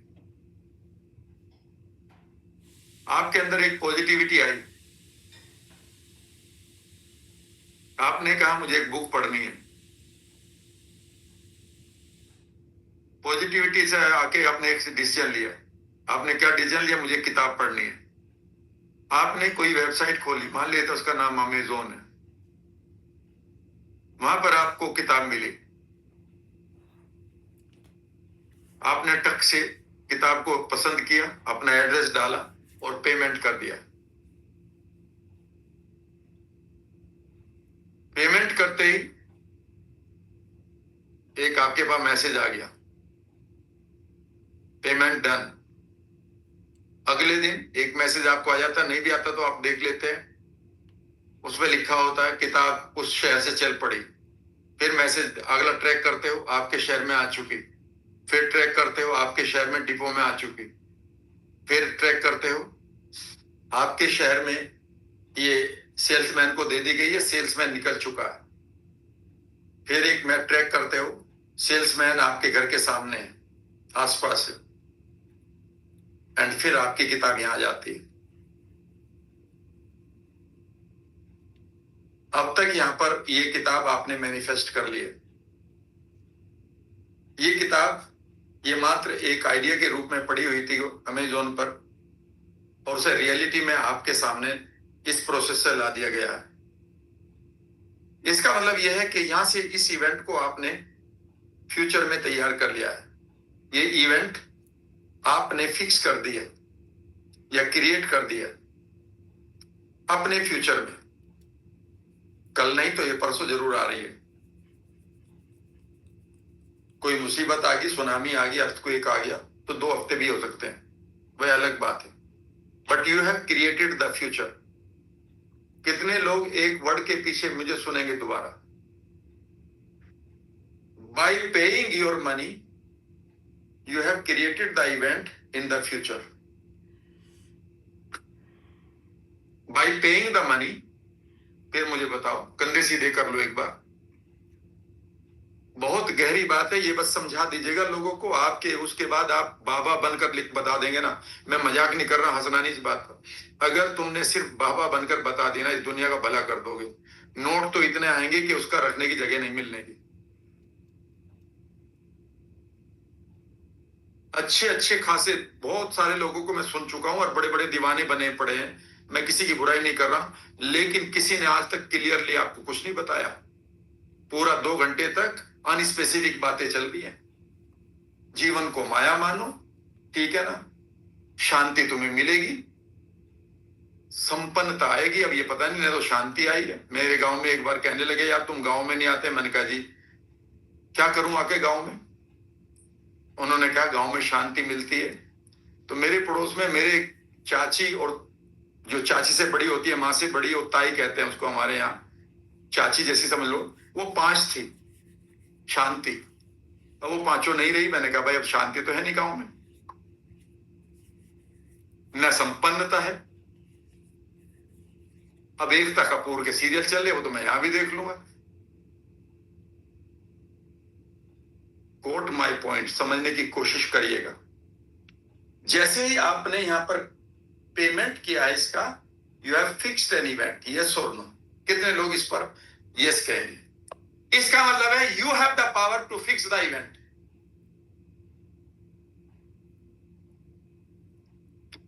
इन द फ्यूचर। इसका मतलब है आपके पास पावर है कि अगर कुछ करते हैं तो कोई ना कोई इवेंट आप फिक्स कर देते हैं। इस समय मैं इवेंट को फिक्स कर सकता हूं, मैं ये छोड़कर मुंबई में बैठा हूं, मुझे तो कोई कुछ कहेगा भी नहीं, एक बोतल पकड़नी, रोजाना पीनी है, इवेंट फिक्स हो चुकी है। हफ्ते 10 दिन 15 दिन बुढ़ापे की तरफ जा रहे हैं, ठीक है ना, लीवर खराब होना ही होना है।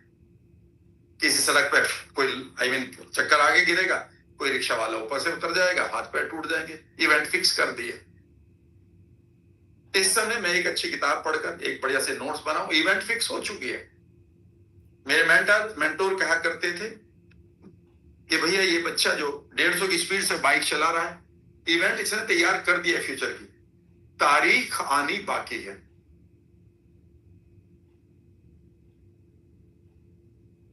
तारीख आनी बाकी है, बस। तुमने सिगरेट पीनी शुरू कर दिया, बस तारीख आनी बाकी है। कब तक तुम्हारी बॉडी रेस्पॉन्ड करेगी, बस इतना ही तो फर्क है। तारीख आनी बाकी है, काम हो, इवेंट क्रिएट कर दिए और आपने सिगरेट छोड़ दिया, तारीख फिक्स कर दी है, इवेंट फिक्स कर दिया कि अब आप पॉसिबिलिटी है कि अब आप बढ़िया रहेंगे, लंग्स बचेंगे। बीपी पर शक करना शुरू कर दिया, हाँ बस तारीख आनी बाकी है। तारीख आनी बाकी है कि अब रिश्तेदार तो किसी के आते नहीं, अब दोनों में जूते बजेंगे और किस दिन ये बना बनाया घर बच्चे के सामने टूटेगा। तारीख आनी बाकी है, बस बात खत्म। Every time you are creating an event in the future. याद रखिएगा, जिस जीवन को आप जी रहे हैं, हो सकता है कि मुझे दोबारा इस पर बोलना पड़े और बोलूंगा। जिस तरह से मेरी विजडम खुलती जा रही है, आप यकीन नहीं करेंगे। मैं सुबह 10 बजे निकला था, अभी तक मैंने खाने के नाम पर आज आधा कप चाय दूध वाली पी है, क्योंकि मेरे पास ताकत नहीं रही थी, ठीक है ना। 3 बजे मेरा वो खत्म होता है। ठक से मेरी एक दुबई से लेडी आई हुई थी मिलने, उन्होंने कहा सर मुझे मिलना है, मुझे फला जगह मिलना है, वर्ली मिलना है। पता नहीं कहां कहां धक्के खाए, उसने 6 बजे तक छोड़ा नहीं। और फिर मैं यहाँ तक आया हूँ 7:05 पर, 10 मिनट पर आते हुए गिर पड़ा। मैं कि भाई सचिन तू लगा दे और तू घर चला जा, मैं थोड़ा सांस ले लूं। अभी पानी भी नहीं पाया, मैं तैयार। मैंने कहा आज कोई बात नहीं, अब रात के 10 बजे मैं क्या खाने जाऊंगा यहाँ जू पर, ना मेरा भूख लगेगी इस टाइम। और मैं एक बात बताता हूं, every time you create an event. Amit Goswami एक बहुत बड़े न्यूरो साइंटिस्ट एंड फिजिक्स के एक्सपर्ट हैं। उनके आर्टिकल उनके द्वारा फॉरवर्ड करवाता है जो डिस्पेंजा अपनी किताब को, और एंथनी रॉबिन्स भी। उनका एक सेंटेंस है जो मुझे दिल से लगता है, वो कहता है every time you observe you create a reality. सवाल यह है कि ऑब्जर्व क्या कर रहे हैं। यह है बात मैं कई बार कह चुका हूं, फिर मैं दोहराता हूं समझाने के लिए। इस समय मेरे सामने इस एनर्जी में, जिसका नाम कॉस्मिक फील्ड है, हजारों पॉसिबिलिटी है। मैं 5वीं मंजिल पर बैठा हूं, नीचे भी कूद सकता हूं। मैं किसी करंट के वायर को वायर के करंट वाले वायर को पकड़ सकता हूं। मैं अच्छी किताब भी पढ़ सकता हूं, मैं शराब भी पी सकता हूं। यानी कि मेरे लिए हजारों पॉसिबिलिटी यहां पर अवेलेबल हैं। जिस तरह से इस रॉ मटेरियल से हजारों तरह की पॉसिबिलिटी थी और हर ऑब्जर्वर इस पॉसिबिलिटी को अलग तरह से लेता। इस मकान को बनाने की हजारों तरह की पॉसिबिलिटी थी हर एक चार्टेड आर्किटेक्ट के पास। इसे हम ऑब्जर्वर इफेक्ट कहते हैं। इसका मतलब यह है कि जो इवेंट आपने क्रिएट करी है, उसके लिए पहले देखेगा, नंबर 1 आपने एक डिसीजन लिया है कि मुझे किताब चाहिए। और दूसरी बात, इंस्पिरेशन को जोड़ो, यू पेड फॉर इट, आपने इसका पेमेंट किया। और अगर ये आपने किंडल अनलिमिटेड पर, तो पेमेंट पहले भी कर रखा। और अगर उसने कुछ दिन के लिए आपको फ्री दे रखा, तो पेमेंट तो उसने फिर भी ले लिया, कहीं ना कहीं वो आगे ले लेगा। इसका मतलब यह है, द मोमेंट अगर आपको किसी इवेंट को फ्यूचर में अपने लिए क्रिएट करना है, तो अब आपको कुछ चीजें करनी होंगी। जैसे आपने बुक को पे किया, यस और नो, क्या आप जानना चाहते हैं? आगे सुनिएगा। आज मैं बहुत टफ क्वेश्चन से निकल कर आया हूं। उसने मुझे 80 सवाल भेजे मेरी वीडियो देखकर, उस आदमी ने। उसने कहा सर अभी शुरुआत है, मैं सोच ही नहीं रहा हूं कि आज सोच ही नहीं पा रहा हूं आपसे क्या ना पूछूं। और अगला सवाल यह है, सर पर मुझे तो अभी चाहिए ना, अभी देना भगवान बनाकर। आप ये कह रहे हैं कि सर मैंने आज जो पौधा लगाया है वो बड़ा भी हो गया है, ठीक बात है, पेड़ है, आम का पेड़ है, पर मुझे तो अक्टूबर में आम चाहिए ना उससे। ये आप तय नहीं करेंगे। आप ये कह रहे हैं कि मैंने गुवाहाटी की बस पकड़ ली, बस बिल्कुल ठीक है, ट्रेन पकड़ ली, पर सर मुझे तो 1.5 दिन हो गया ना, मैं तो अभी तक लखनऊ ही पहुंचा हूं। बिल्कुल सही कह रहे हैं, लेकिन एक बात पक्का है, ये गुवाहाटी जरूर पहुंचेगी, पर मुझे तो अभी चाहिए ना। ये फिर आपका बचपन है, डेस्परेशन है। आप अपनी रही सही की स्टेट को डेस्परेशन में खो रहे हैं। मेरे मेंटोर कहा करते थे, इसका मतलब ये थोड़ा है कि बिल गेट्स सबसे बड़ा आदमी है तो उसका बच्चा 9 महीने की जरूरत नहीं है, 5 महीने में पैदा कर देगा ऊपर वाला। It will take. एक चीज लिख लेना, मेरे बहुत अच्छे मेंटोर थे, वो साहिब बहुत ही गहरी बात बताते थे। उन्होंने कहा था, there is no time in universe, there is only cycle in the universe. कल सूरज जरूर निकलेगा, अपने साइकिल पर निकलेगा, टाइम वो नहीं होगा जो आज था, देख लेना। टाइम आपने फिक्स किया तो आप यूनिवर्स के साथ साइकिल पर आइए। आप जिन चीजों को पूरा करेंगे वो साइकिल आएगा, ऋतु आएगी, फल आ जाएगा। और कई बार वो ऋतु खराब भी कर सकता है, ये नेचुरल है। पूरी फसल खराब हो जाती है। मैं किसान हूं, मैंने देखा दहाड़ देकर रोते हुए अपने गांव में लोगों को, अपने घर में, कि रोग खत्म होगी, लाइट नहीं आ रही है, फिर फसल सूख गई, अब मैं क्या करूं। बट उनको एक उम्मीद होती थी, कल सूरज जरूर निकलेगा। एनीवे, मैं वहां जाता हूं 7 चीजों पर। सो ये इवेंट आपने फिक्स कर दिया। नाउ ये इवेंट अब आपको अपनी तरफ खींच रही है। ये इवेंट आपने यहां आकर अट्रैक्ट कर दी थी, और उसको अट्रैक्ट करने के लिए आपने यहां पेमेंट भी कर दिया था। और इन पेमेंट को देखने के लिए यहां पर आपको सिग्नल्स भी मिल रहे हैं, जिनको हम सिंक्रोनिसिटी कहेंगे।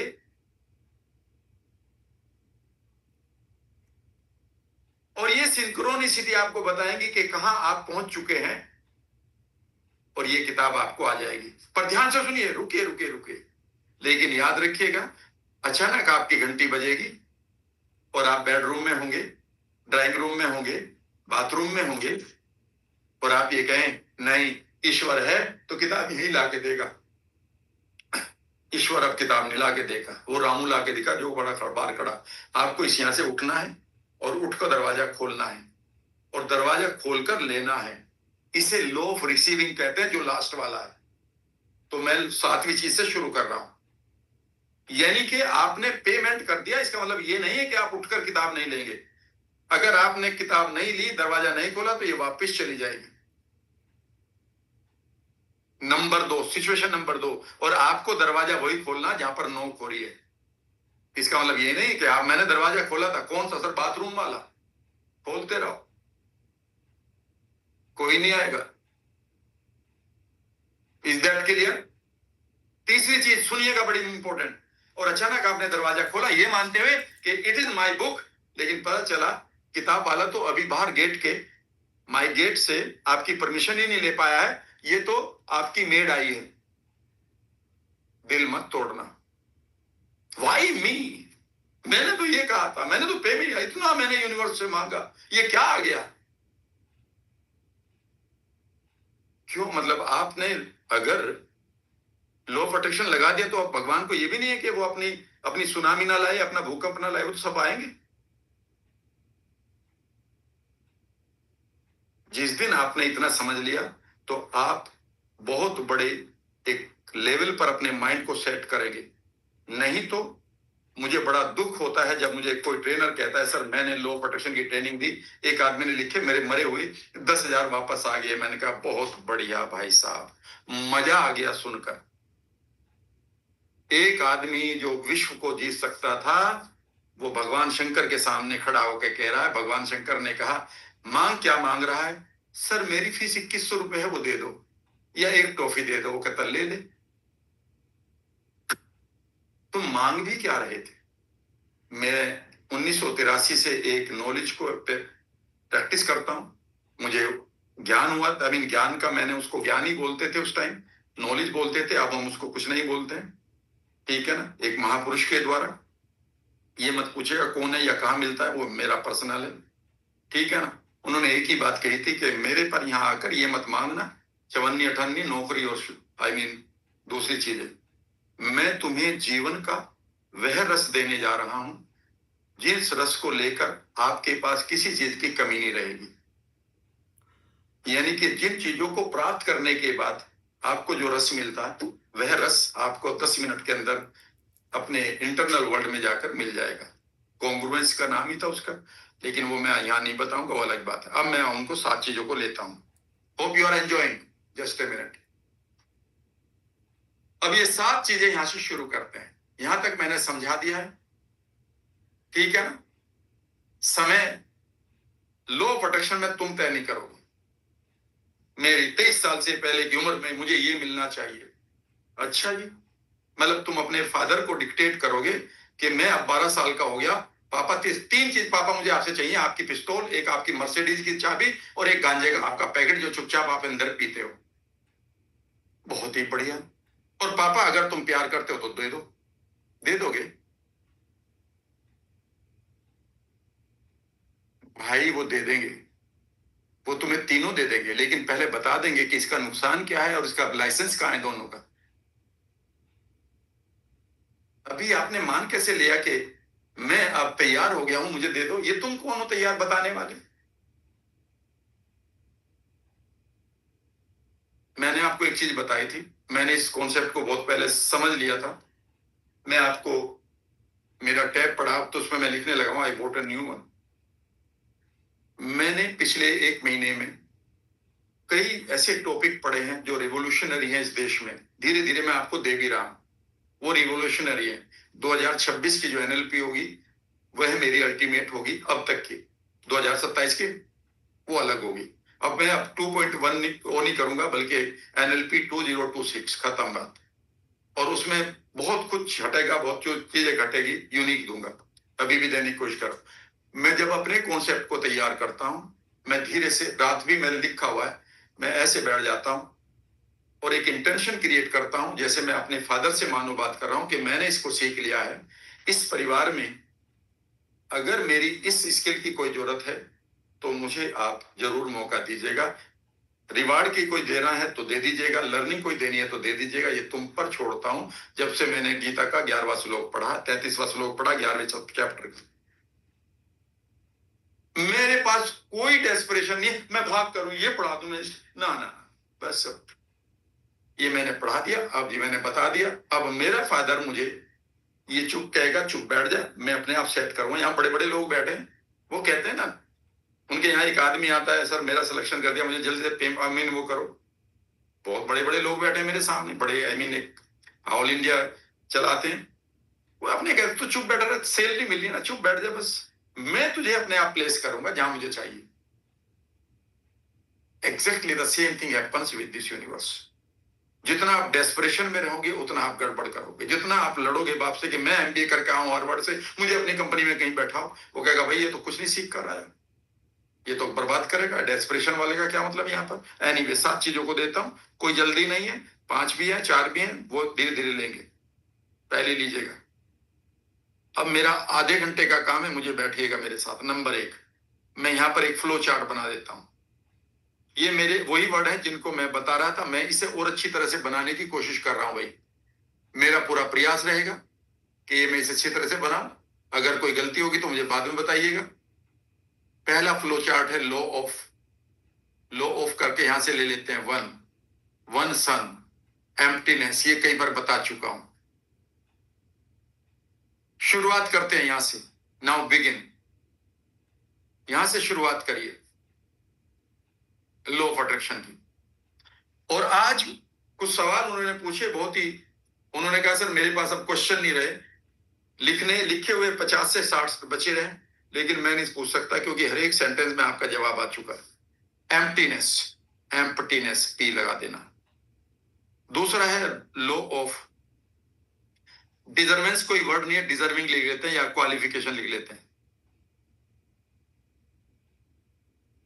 तीसरा लिखिएगा लो ऑफ इंटेंशन, ये मैं आपको बता चुका हूं, इस बार एनएलपी लगाकर बता रहा हूं।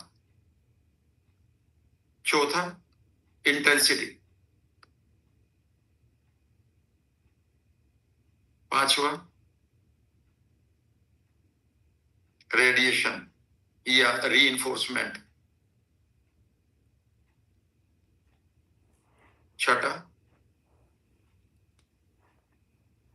सिंक्रोनिसिटी,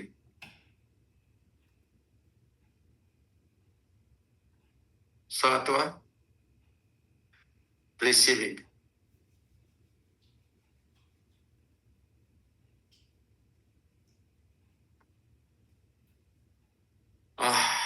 इसे पूरा करके I will have a long long 12:30 बजे तक जो खुलता है, 12:30 बजे तक जो बीच सुकून के साथ फिर बैठकर मैं भी कुछ मैनिफेस्ट करूंगा इनका रूल लगाते हुए। लो ऑफ एम्प्टीनेस को छोड़ना ही है। अगर आपको कोई भी चीज अपने लिए चाहिए तो वो जो आपकी एम्प्टीनेस, जो आपके अंदर बेकार के खोट पड़े हुए हैं, उन्होंने जो आपकी वो बिगाड़ी हुई है फ्रीक्वेंसी, उसे वो कितना भी कर लीजिएगा। ये बोलते बोलते I am attracting money, I am attracting health, I am my body is healing, my disease is going of, कुछ नहीं होने का भैया जब तक ये ठीक नहीं करोगे। तो एम्प्टीनेस का मतलब है आपके पास कोई पेनफुल मेमोरी हटा लीजिएगा। मैं भी हूं, आप इसके मास्टर हो गए। अब तो आप में से कई लोगों की हेल्प कर रहे हैं मेरे साथ मिलकर। आपके पास कोई बेकार का ट्रिगर, बेकार की सेल्फ टॉक की। आज उन्होंने एक सवाल पूछा, सर इस इंडिया के अगर हर आदमी को आप एक बात कहना चाहेंगे तो वो एक बात क्या होगी कि जिसे उन्हें रोक देना चाहिए? तो मेरे ने कहा था, stop the unwanted inner talk. एक चीज जो आप बदलना चाहते हैं, हर आदमी को अगले 1 महीने में बदल जाए कुछ प्रैक्टिस करके, तो मैंने कहा सुबह उठकर सिर्फ अपने अदरियों को देखकर ठीक कर दो। रोज करता हूं, डेली। शायद उसी का नतीजा हर बार आप देखेंगे। ये मैं कह चुका हूं। जब आप यहां से खाली होते हैं तो ये बहुत बड़ा काम नहीं है। काम कहीं भी बड़ा नहीं है, इसमें कहीं कुछ नहीं है, सिर्फ यहां पर आएगा जो मैं बता दूंगा। एनीवे, दूसरा लॉ ऑफ क्वालिफिकेशन, यहां पर लिख लीजिएगा, अदर यू एंड कॉन्ट्रास्टिव एनालिसिस, पूरा लिख लीजिएगा। कभी ओयो पढ़ने लगो इसको और इसको सी पढ़ने लगो। कॉन्ट्रास्टिव एनालिसिस एंड अदर यू की प्रैक्टिस के द्वारा आप अपनी सेल्फ इमेज को, सेल्फ वर्थ को बढ़ाइए। यानी कि उन लोगों में, अमीर लोगों में अपने आप को देखना शुरू करें, या फिर उस इमेज को वहां ले जाएं। अब हम हेल्थ की बात नहीं करेंगे, इसमें छोड़ो। सक्सेसफुल लोगों के बीच में अपने आप को देखें, जिन अपने रोल मॉडल्स के बीच में देखें। जो भी आपका, जो भी मैनिफेस्ट करना चाहते हो, पर लो ऑफ अट्रैक्शन लिया, उसमें मनी वाला भी पार्ट है, तो हम हेल्थ को छोड़ देते हैं। बाकी आगे लिख लेना सभी लोग, अगर आप हेल्थ के लिए भी लो ऑफ अट्रैक्शन करना चाहते हैं, यही सब चीजें हैं बस। तीसरा है लो ऑफ इंटेंशन। जब आप ये 2 काम कर लें तो आज आप इस इंटेंशन को लिख लें, आप क्या चाहते हैं, व्हाट यू वांट, और इसे लिखने के लिए आउटकम का इस्तेमाल करें, आउटकम टॉपिक का। और वो सिर्फ पॉजिटिव होना चाहिए, स्पेसिफिक होना चाहिए जितना हो सके। इसी से स्पेसिफिक अगर यहां नहीं बना रहे तो मैं यहां बनवा दूंगा। जैसे आप इंटेंशन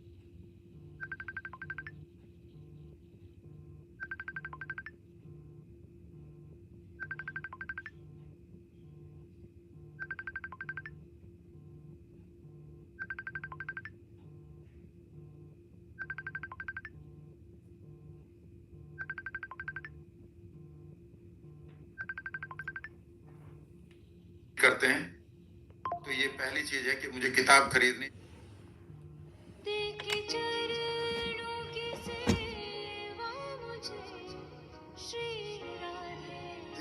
चरणों की सेवा मुझे मेरी शाम। टेंशन आ गई, लेकिन अभी आपने पे नहीं किया। पे करते हैं इंटेंसिटी से।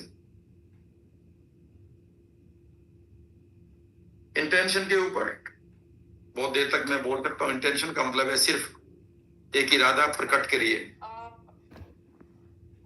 इरादा प्रकट करेंगे तो लिख कर ही करेंगे तो अच्छा रहेगा, क्योंकि नहीं तो वो भूल जाएंगे आप मैंने अभी क्या देखा था।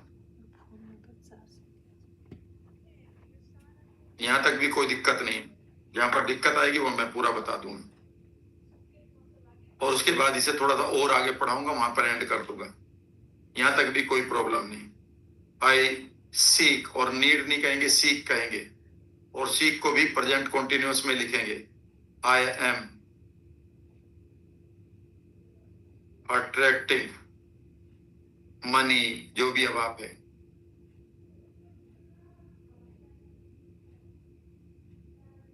अगर आपने ये कह दिया कि आई हैव अट्रैक्टेड, तो यहां पर आपका सबकॉन्शियस आई मीन आपका लॉजिक माइंड मना कर सकता है। अगर मैं कहूं आई एम रिच, तो मेरा माइंड एकदम से कहता है झूठ मत बोल, रिच लोग इस वाले मकान में नहीं रहते, वो कहीं और रहते। रिच वाले लोग ये काम नहीं करते जो तुम कर रहे हो, रिच वाले लोग ये वाली कार नहीं चलाते, रिच वाले लोग ये खाना नहीं खाते, रिच वाले लोग इतना पैसा दान नहीं करते, वो ज्यादा करते। तो लेकिन अगर मैं कहूं आई एम बिकमिंग रिच, तो फिर मेरा उसमें कोई ऑब्जेक्शन नहीं रहा। अगर मैं कहूं I am on the beach, एकदम मेरा माइंड कहेगा झूठ मत बोलो, तुम एक कमरे में बैठे हो। लेकिन अगर मैं कहूं after some time I am going to beach, तो इसमें मेरा कोई ऑब्जेक्शन नहीं। After a week I am going to Rishikesh, after 1 week I am going to Delhi, इसमें कोई प्रॉब्लम नहीं।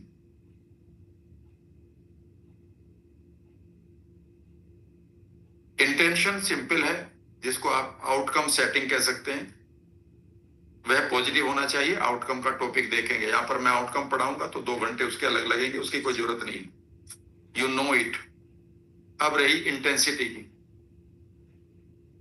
इंटेंसिटी का मतलब है कि यहां पर इसके बारे में मैं कुछ बता देता हूं। हमारे माइंड के अंदर ब्रेन में कुछ स्पेसिफाइड या स्पेसिफिक या स्पेशलाइज्ड सेल्स होती हैं, जो हमारे सभी सेंसेस को कंट्रोल करती हैं, गाइड करती हैं, और वे सेव अस फ्रॉम डिस्ट्रैक्शन, वो हमें डिस्ट्रक्शन से बचाती हैं। कभी अभी चैट जीपीटी खोल लेना भले,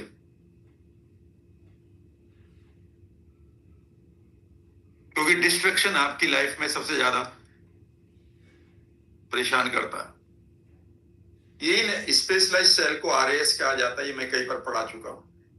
पूरी फॉर्म अगर आप चाहते हैं तो reticular activating system.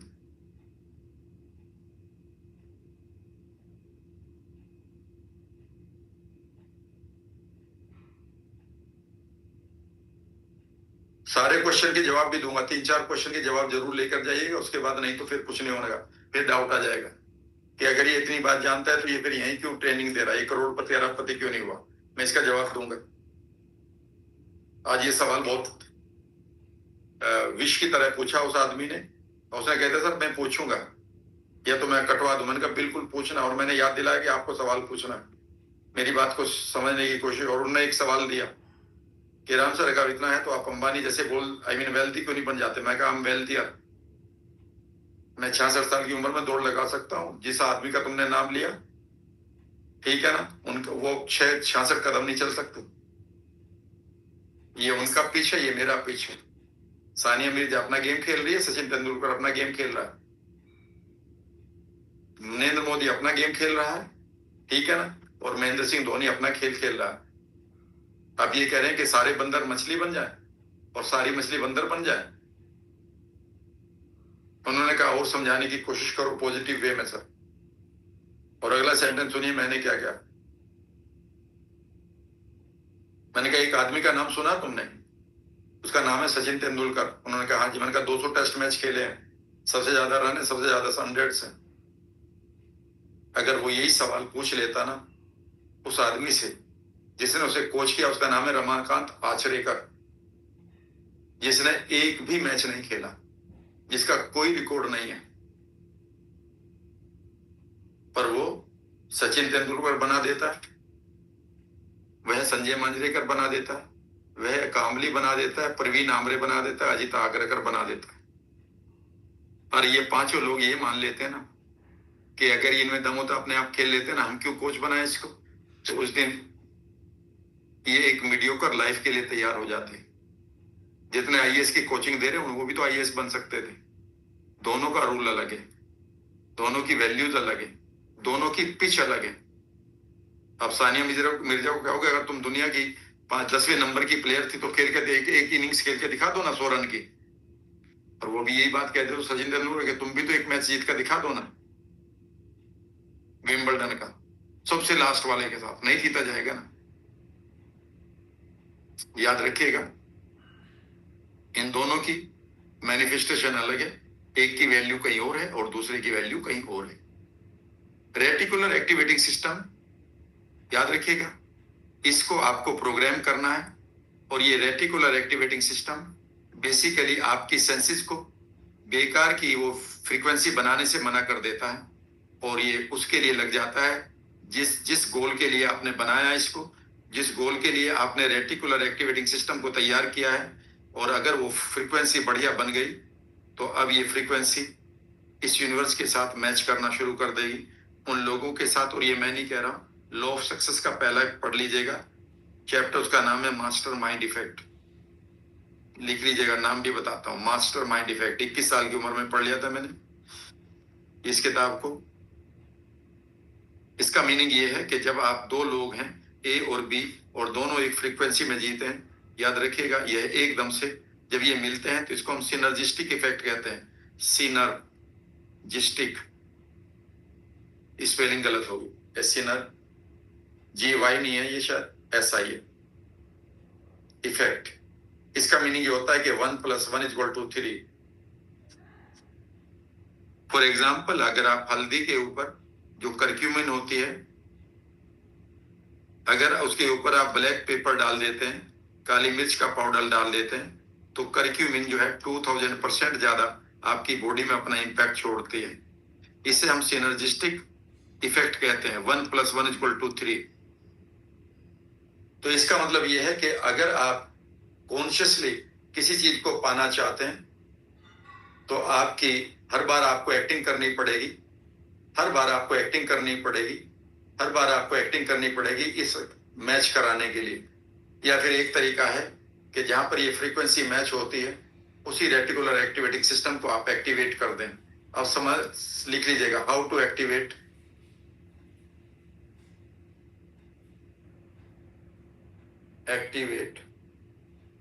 how to activate the reticular activating system और intensity, how to activate और RAS या फिर intensity। और वहां पर मैंने आपको एक चीज पढ़ाई थी, नंबर 1 Y, और दूसरा मैंने पढ़ाया था इकोलॉजी। उसको तो रिजोल्व करना है, नहीं तो वो अकेला एक छोटी सी चीज मार देगा, एक बाल्टी गंगा जल और एक बूंद urine, it is enough to spoil the 1 bucket of Ganga jal. इसका उल्टा अवेलेबल नहीं है यूनिवर्स में। और आपका स्ट्रॉन्ग, ये मैंने आपको पढ़ा दिया, आउटकम में है दोनों। यहां से शुरुआत होता है और ये 4-5वें नंबर पर है, लिख लीजिएगा। ये मैं यहाँ नहीं पढ़ाऊंगा बिकॉज यहाँ पर मैं NLP नहीं पढ़ा रहा हूँ। NLP आप उधर सीखते रहिए, बड़ी NLP मैं पढ़ा ही रहा हूं।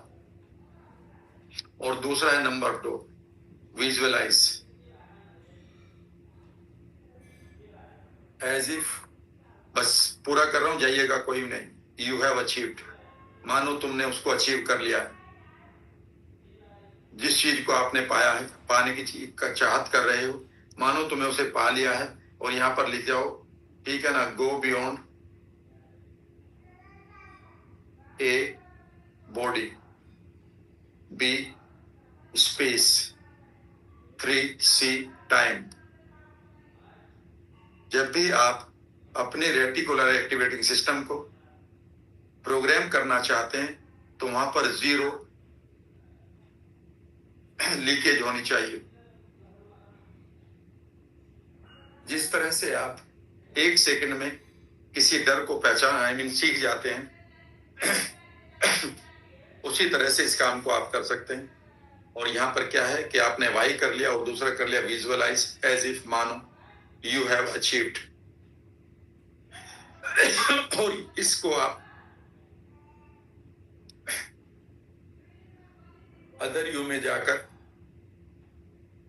मानो उसे वो सारी चीजें मिल गई हैं जिसकी उसे तलाश थी, और वहां पर वी अच्छा बनाना है, ए अच्छा बनाना है, के बढ़िया बनाना है और उसके साथ मर्ज करना। इसे कुछ लोग डायरेक्ट भी कर सकते हैं कि मानो आप पैसे को अट्रैक्ट कर रहे हैं तो पैसा कोई अट्रैक्ट नहीं होता। पैसे की अपॉर्चुनिटी, पैसे के लोग, पैसे के विचार, पैसे के लिए आपका एटीट्यूड अट्रैक्ट होता है, वहां से वो पैसा आता है। कभी ऐसा नहीं आएगा कि पैसा दौड़ता हुआ रहा है, भाई साहब आपका घर कहाँ है, मैं तिजोरी में घुसना चाहता हूं। उसके लिए आपको वैल्यू ऐड करनी पड़ती है, जो मैं भी लॉ ऑफ रिसीविंग में बताऊंगा। आपको इसे सब लोगों को समझने की कोशिश करिएगा। अगली बार से जब आप अदर यू की इमेज बनाएं तो इतने बढ़िया विजुअल्स बनाएं कि आप अपने शरीर को भूल जाएं कहाँ बैठे हुए हैं, भूल जाएं कितनी देर से वो बैठे हुए हैं, भूल जाएं कहाँ क्या आवाजें आ रही हैं। सब आपको न वातावरण का पता है, न शरीर का पता है, न समय का पता है। यानी कि आप पूरी तरह से एक थॉट के साथ, पूरी तरह से एक थॉट के साथ जुड़ चुके हैं। आपकी स्पेशलाइज्ड सेल इमीडिएटली उस थॉट को ले लेगी। अगर कहीं डाउट आ गया तो बात नहीं बनेगी।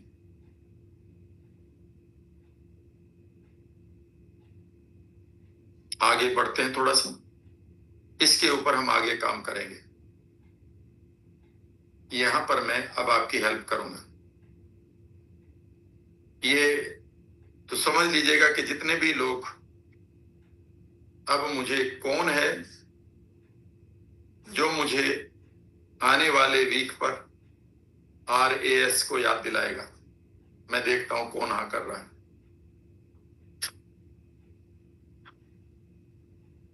कल याद दिलाओगे? कल जब मैं भूल जाऊंगा, या उसी दिन कि राम सर हमारा चौथा वीक आ रहा है, गेट रेडी फॉर RAS, मैं तैयार हूं। और 2.5 घंटे तक मैं आपको कुछ नहीं करूंगा, मैं बस आपको डीप DNA पर ले जाकर रोकूंगा गाड़ी। तैयार हो? चलेगा? डन। अब आपका मन पता है क्या कर रहा है? सर अगले हफ्ते कर दो ना। तो अगले हफ्ते भी तो मैंने बहुत कुछ कर रखा आपके लिए, वही पूरा करो ना। सर हम तो कर लेंगे, हम करें ना करें, हम तो तुम अपना पूरा काम करो। ये थोड़े कि दोनों ही पार्टी खराब हो जाए। चले, कोशिश करूंगा लेकिन वायदा नहीं। लेकिन अगर आपने इतना सीख लिया ना जितना मैंने सीखा, 1 महीने तक इसे डाइजेस्ट कर। पता है मेरे एक फ्रेंड ने मुझे क्या सिखाया था, फ्रेंड नहीं कह सकते, मेरी फैमिली के मेंबर ने, don't read the books, chew them। फिर उन्होंने कहा don't stop chewing them, then digest them। लोग किताबें पढ़ते नहीं, तुम्हें उन्हें हजम करना होगा। And I started not chewing, I started digesting them।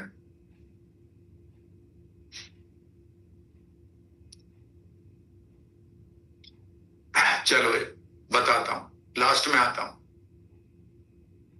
RAS के बाद में अगला वर्ड है वहां पर रीइंफोर्स।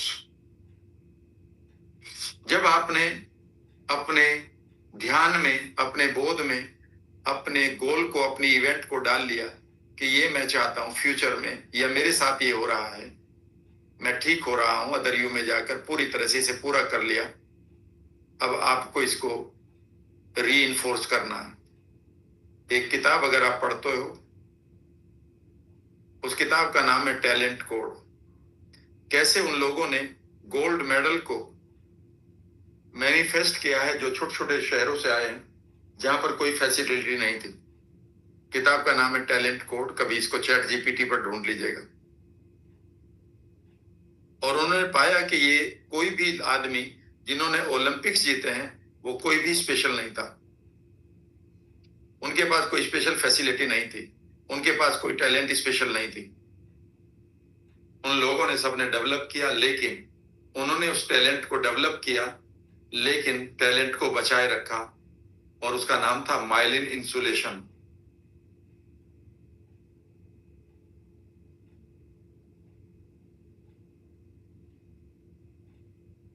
इंसुलेशन यानी कि माइलिन इंसुलेशन का मतलब है कि जब आप उन स्पेस लाइट सेल में, ये सेल दो होगी, इनके बीच में एक वो डाल देते हैं कि ये मुझे चाहिए, ये आपका गोल डल गया यहाँ पर, और इसके ऊपर जब आप एक नया माइलिन इंसुलेशन चढ़ा देते हैं तो ये पूरी तरह से परमानेंट हो जाता है। और ये वो लोग हैं जो मैनिफेस्ट करते हैं, ये वो लोग हैं जो एफर्टलेसली मानो अपने काम को बगैर थकान के कर रहे हो।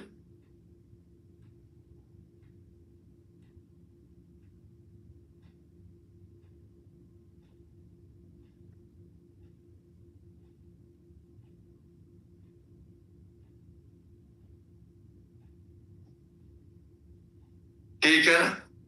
माइलिन इंसुलेशन को कैसे चढ़ाएं? तो यहां पर रीइंफोर्स है। रीइंफोर्स दो तरह से होगा। नंबर एक,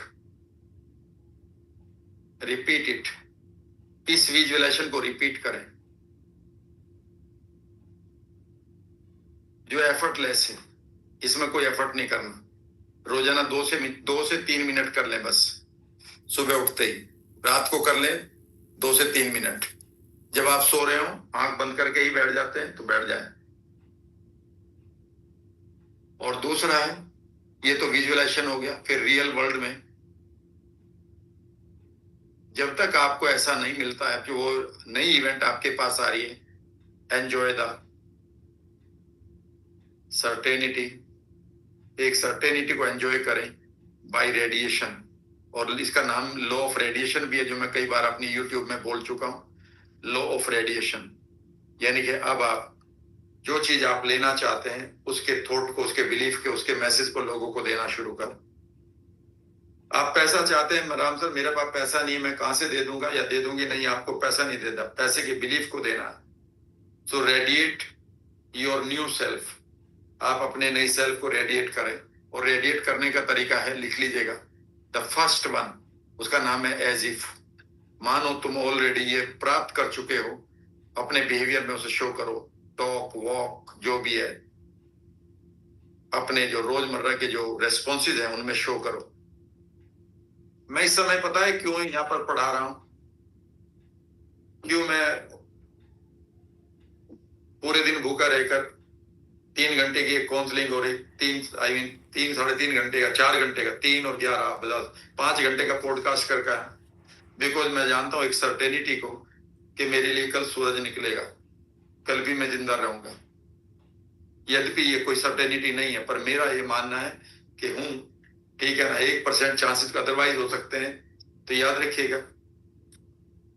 नहीं तो अगर मेरे पास पहले से ही पता हो जी कल का तो दिन निकलना नहीं, तो मैं काहे के लिए भाग दौड़ कर, और कहीं बोले मैं क्लास लूंगा कल तक आप शिकायत करेंगे, तो करते रहो, तो समझने की कोशिश करिएगा। तो शो द वर्ल्ड, मानो एज इफ पहले दिन ले जाओ। पहले दिन में मैंने क्या पढ़ाया था? फेशियल एक्सप्रेशन, अपने फेस से शो करो, याद करो। मैंने अंतर क्या था? Inner dialogue. पहले दिन याद करो एनएलपी का, मैंने आपको क्या बताया था? मैंने आपको ब्रीदिंग बताई थी, और मैंने उसके बाद क्या बताया था? अपने कंधों को सीधा रखो, पोस्चर को, और फिर ऐसे रेस्पॉन्ड करो कि ये आपके लिए हो रहा है। Respond that way, not only in internal world. Internal world में तो कर ही दिया, आप बाहरी वर्ल्ड में भी करो। जब आप ऐसा कर रहे होंगे तो आपका जो माइलिन, जो आपका नेटवर्क बन रहा है, रेटिकुलर एक्टिवेटिंग सिस्टम, उसके ऊपर माइलिन शीथ चढ़ जाएगी। इसका नाम है माइलिन इंसुलेशन। इंसुलेशन को शीथ भी बोला जाता है, वहां पर माइलिन शीथ, ये वर्ड मिल जाएगा आपको। टैलेंट कोड किताब पूरी पढ़ रखी मैंने 1 या 2 बार, आपको कोई जरूरत नहीं है, मैंने पढ़ा दिया, भाई इतना ही है। और लास्ट बट वन, इसमें कोई खास नहीं, खास था सिर्फ रेटिकुलर एक्टिवेटिंग सिस्टम, RAS। और तीसरा फिर है, ये चौथे नंबर पे है शायद, और छठा नंबर और सातवां ये कर लीजिएगा, जिस पर मैं आपकी हेल्प करूंगा। तो आप मुझे RAS बताएंगे और वो 2 घंटे 3 घंटे की क्लास इसी के ऊपर होगी, 2 घंटे की या 1.5 घंटे, क्योंकि विजुअलाइजेशन ज्यादा देर नहीं करा पाऊंगा मैं आपको, उसको रिकॉर्ड करवा दूंगा, बढ़िया करवाऊंगा। तो चलिए फिर इसमें अगला क्या है, छठा लिख लीजिएगा, लॉ ऑफ सिंक्रोनिसिटी।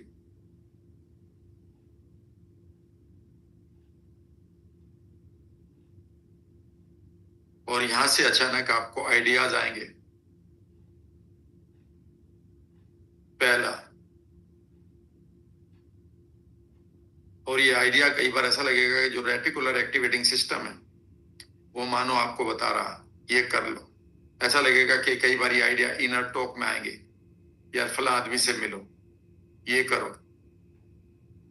कई बार ये आपके पास विजुअल्स में आएंगे, कई बार आपके ये ESP के रूप में आएंगे। ESP की पूरी फॉर्म है extra sensory perception. Extra sensory perception का मतलब है कि अचानक आपकी फीलिंग बदल जाएगी, कुछ हो रहा है। तो कई बार विजुअल्स आएंगे और कई बार आपके पास कुछ अनडिफाइंड इवेंट आएंगे, इसे लिख लीजिएगा। और कुछ कई बार आपके पास बिग रोड ब्लॉक्स आएंगे।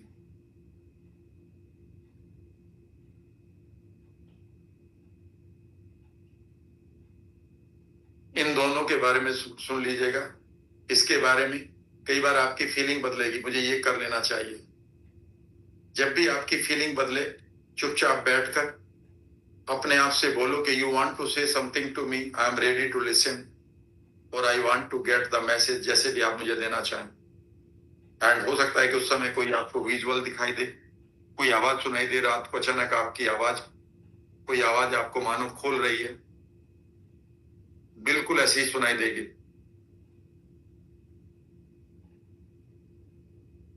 कई ऐसे किस्से मेरे साथ हुए हैं जो अनडिफाइंड हैं, लेकिन आपके साथ भी होते हैं। किसी को याद करते हैं, वही आपको कॉल कर रहा होता है, ये तो सबको ही पता है। ये है अनडिफाइंड इवेंट। और अनडिफाइंड इवेंट ये है कि पता चला कि आप कहीं बैठे हैं कॉफी शॉप में और अचानक कोई आदमी बात कर रहा है किसी और से, और वो वही बात कर रहा है कि आपका गोल कैसे पूरा। इमीडिएटली उठिए, जाइए, रिक्वेस्ट करिए कि सर आप जब तक बैठे हैं मैं यहाँ वेट कर लूंगा, पर मुझे आपसे कुछ बात करनी है। इससे आपका कोई रिस्क नहीं जा रहा, बिगड़ रहा। लेकिन ऐसा कभी मत करिएगा कि आपका मन अचानक कर रहा है कि सारा पैसा स्टॉक्स में लगा दो। नहीं, आप बगैर हार्नेस के जंपी बंजी जंपिंग करेंगे और न गंगा में कूदेगा, मत करो। तो जहां पर आपका डिग्निटी की सवाल है, जहां पर आपकी लाइफ का सवाल है, जहां पर आपके पूरे पैसे की कमाई का रिस्क है, कृपया उसे कभी मत लगाइएगा। उसके अलावा उससे कहिएगा कि मुझे और दीजिएगा, ये मेरी इकोलॉजी में नहीं आता। वो आपको बहुत मिलेंगे। सडनली ऐसा लगेगा कि आपने कभी अखबार नहीं पढ़ा। मेरे साथ हुआ, मैं कभी किसी अखबार को नहीं पढ़ता, मान लेते हैं, बहुत पहले हुआ, अब तो आता है घर पे, और अचानक मेरे बगल वाले में वो अखबार फेंका करता था। How I got the good break, जो 200 रुपए की 250 रुपए की मेरी नौकरी थी, उससे कैसे मैं 3000 पर आया था। Let me give you the किस्सा। वो अखबार देने जाता था और अखबार देने वाला मेरे ऊपर एक है, बड़े इंजीनियर फैमिली रहती थी, मैं एक छोटे से कमरे में रहता था। वह भी किसी ड्राइवर के, उसका जो ड्राइवर था उसके साथ शेयर करता था मैं। और अचानक एक दिन वह गलती से अखबार वाला, इंस्टेड ऑफ पुटिंग द कहीं और उसको अखबार डालना था, वो मेरे कमरे में डाल के गया और मैंने ऐसे ही खोल लिया। कैन यू बिलीव, जैसे मैं चलने से पहले उन्हें देना था मुझे अखबार, क्योंकि मैं क्या कर रोक, और मैंने कहा मैं देख लेता हूँ ऐसी, और मैं अपना बैग उठाने वाला था एज ए मेडिकल रिप्रेजेंटेटिव, और मैंने अखबार खोला and suddenly I found a vacancy there. I never thought I deserve for it because it was very big company, number 2 India company थी, 1983 जून। एंड इमीडिएटली अंदर से एक आवाज आई, तुम इसके रिप्रेजेंटेटिव से मिलो। कमाल की बात यह है कि मुझे ये भी नहीं पता था वो कहाँ मिलेगा, एक ही सिटी में रहते थे। एंड मैं जैसे ही स्टोकिस्ट के आसपास घूम रहा था जहां पर सभी स्टोकिस्ट हैं मुजफ्फरनगर में, and I found that boy. मैंने धीरे से उससे बात कही कि वैकेंसी आई है, मैं डाल रहा हूँ, क्या मुझे सिर्फ इतना बता सकते हैं कि ये लिखी कैसे जाती है, क्योंकि मुझ पर नहीं लिखनी आती थी, ना अंग्रेजी ना कोई एप्लीकेशन, नहीं, माँ हाथ से लिखा करते थे। उन्होंने कहा ये लिखो और मुझे ही दे दो और मैं तुम्हें रिकमेंड करता हूँ। And I got the job. 200 रुपये और 18 रुपये रोजाना से I was having the number 1 company in my hand. और मुझे आज तक ये नहीं पता कि वो दूसरी बार अखबार क्यों नहीं आया। तो याद रखिएगा, कई बार ऐसी अनडिफाइंड इवेंट होंगी कि मानो आपको कोई हाथ पकड़कर कुछ कहना चाहता है, इनके लिए इन मैसेज को पढ़ना शुरू करो। कई बार हम डेस्परेशन में और फ्रस्ट्रेशन में ये दो चीज मार देंगे, लिख लीजिएगा। जब भी आप डेस्परेशन में होंगे, मुझे आज ही चाहिए, तो ये कह रहे हैं कि नहीं मुझे तो बच्चा आज ही चाहिए, आज नहीं होगा, वो 9 महीने में आएगा। और जो आपकी फ्रस्ट्रेशन है, ये आपकी उस स्टेट को मार देती है जो स्टेट ऑफ एक्सपेक्टेशन है, और ये आपके नुकसानदायक है।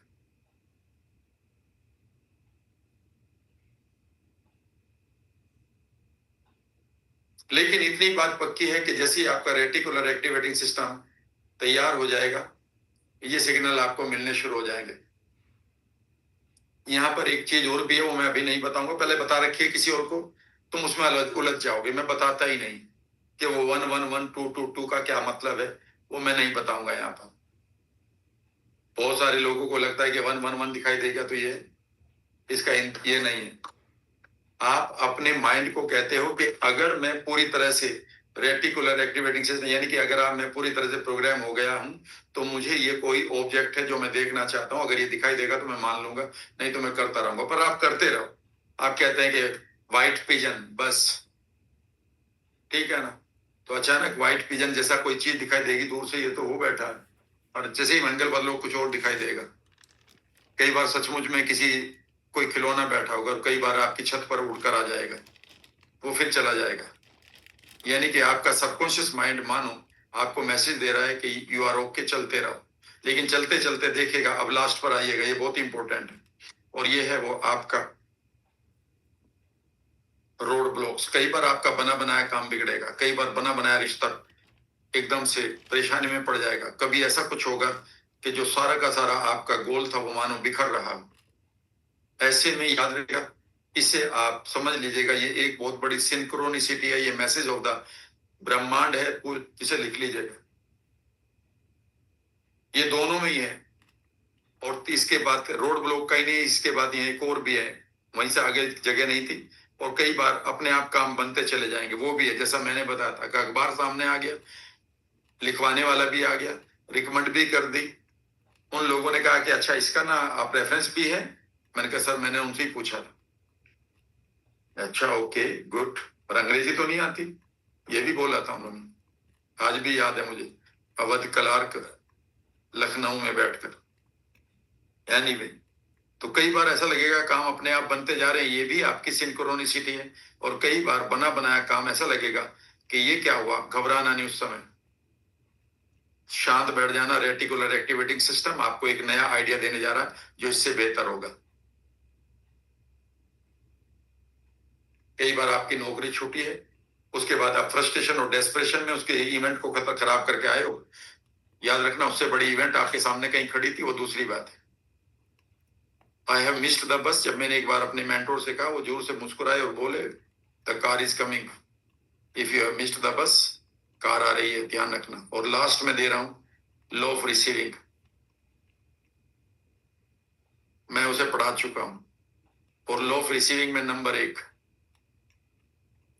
Add values to your skills, attitude, ठीक है ना, आइडेंटिटी, ये आपका काम है। जब आपने किताब को साइन अप किया था, पे किया था, तब आपने ये किया था, ठीक है ना, ये आपका काम है। लॉ ऑफ रिसीविंग में नंबर 2, और अब आप आउटकम टॉपिक के लास्ट 3 ले लो। Chunk down, your action, number 1। Number 2, have control, and number 3, act. शुरू करिए और यहां पर आप लिखिएगा। और अगर एक्शन नहीं काम कर रहा है और एक्ट के लिए अगला देखेगा, एक्ट ठीक कर रहे हैं या गलत कर रहे हैं, यहां पर एक वर्ड लीजिएगा, सेंसरी एक्विटी। ये मैं कुछ लोगों को पढ़ा चुका हूं, कुछ को नहीं पढ़ाया। सेंसरी एक्विटी, सेंसरी एक्विटी का मतलब है, सेंसरी का मतलब सेंसेस, एक्विटी का मतलब है एक्यूरेट।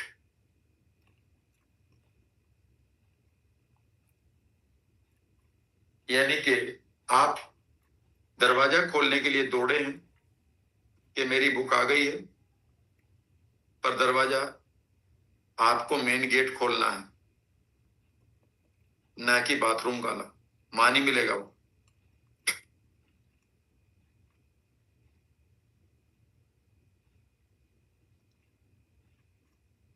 और जैसे ही आपकी सेंसेस ये बताएं कि ये वो जगह नहीं है जो मुझे चाहिए, तो नाउ बी फ्लेक्सिबल। अपने आरएस को स्ट्रॉन्ग करते रहिए, फ्लेक्सिबल रहिए, and change the route, change the approach.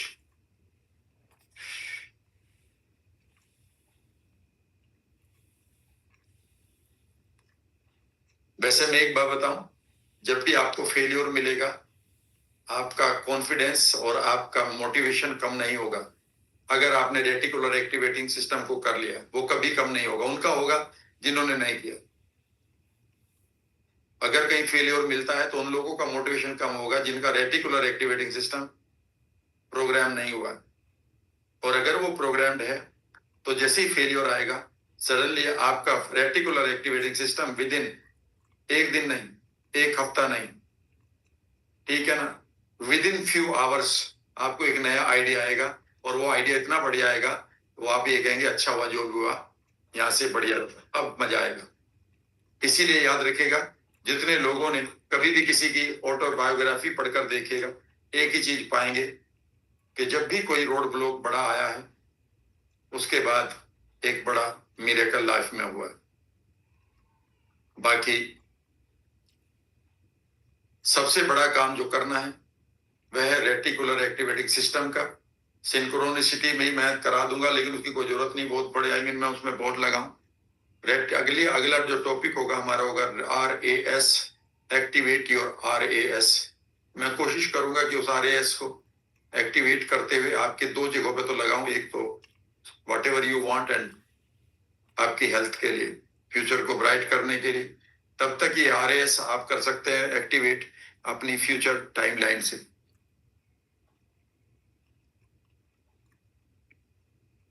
Thank you very much.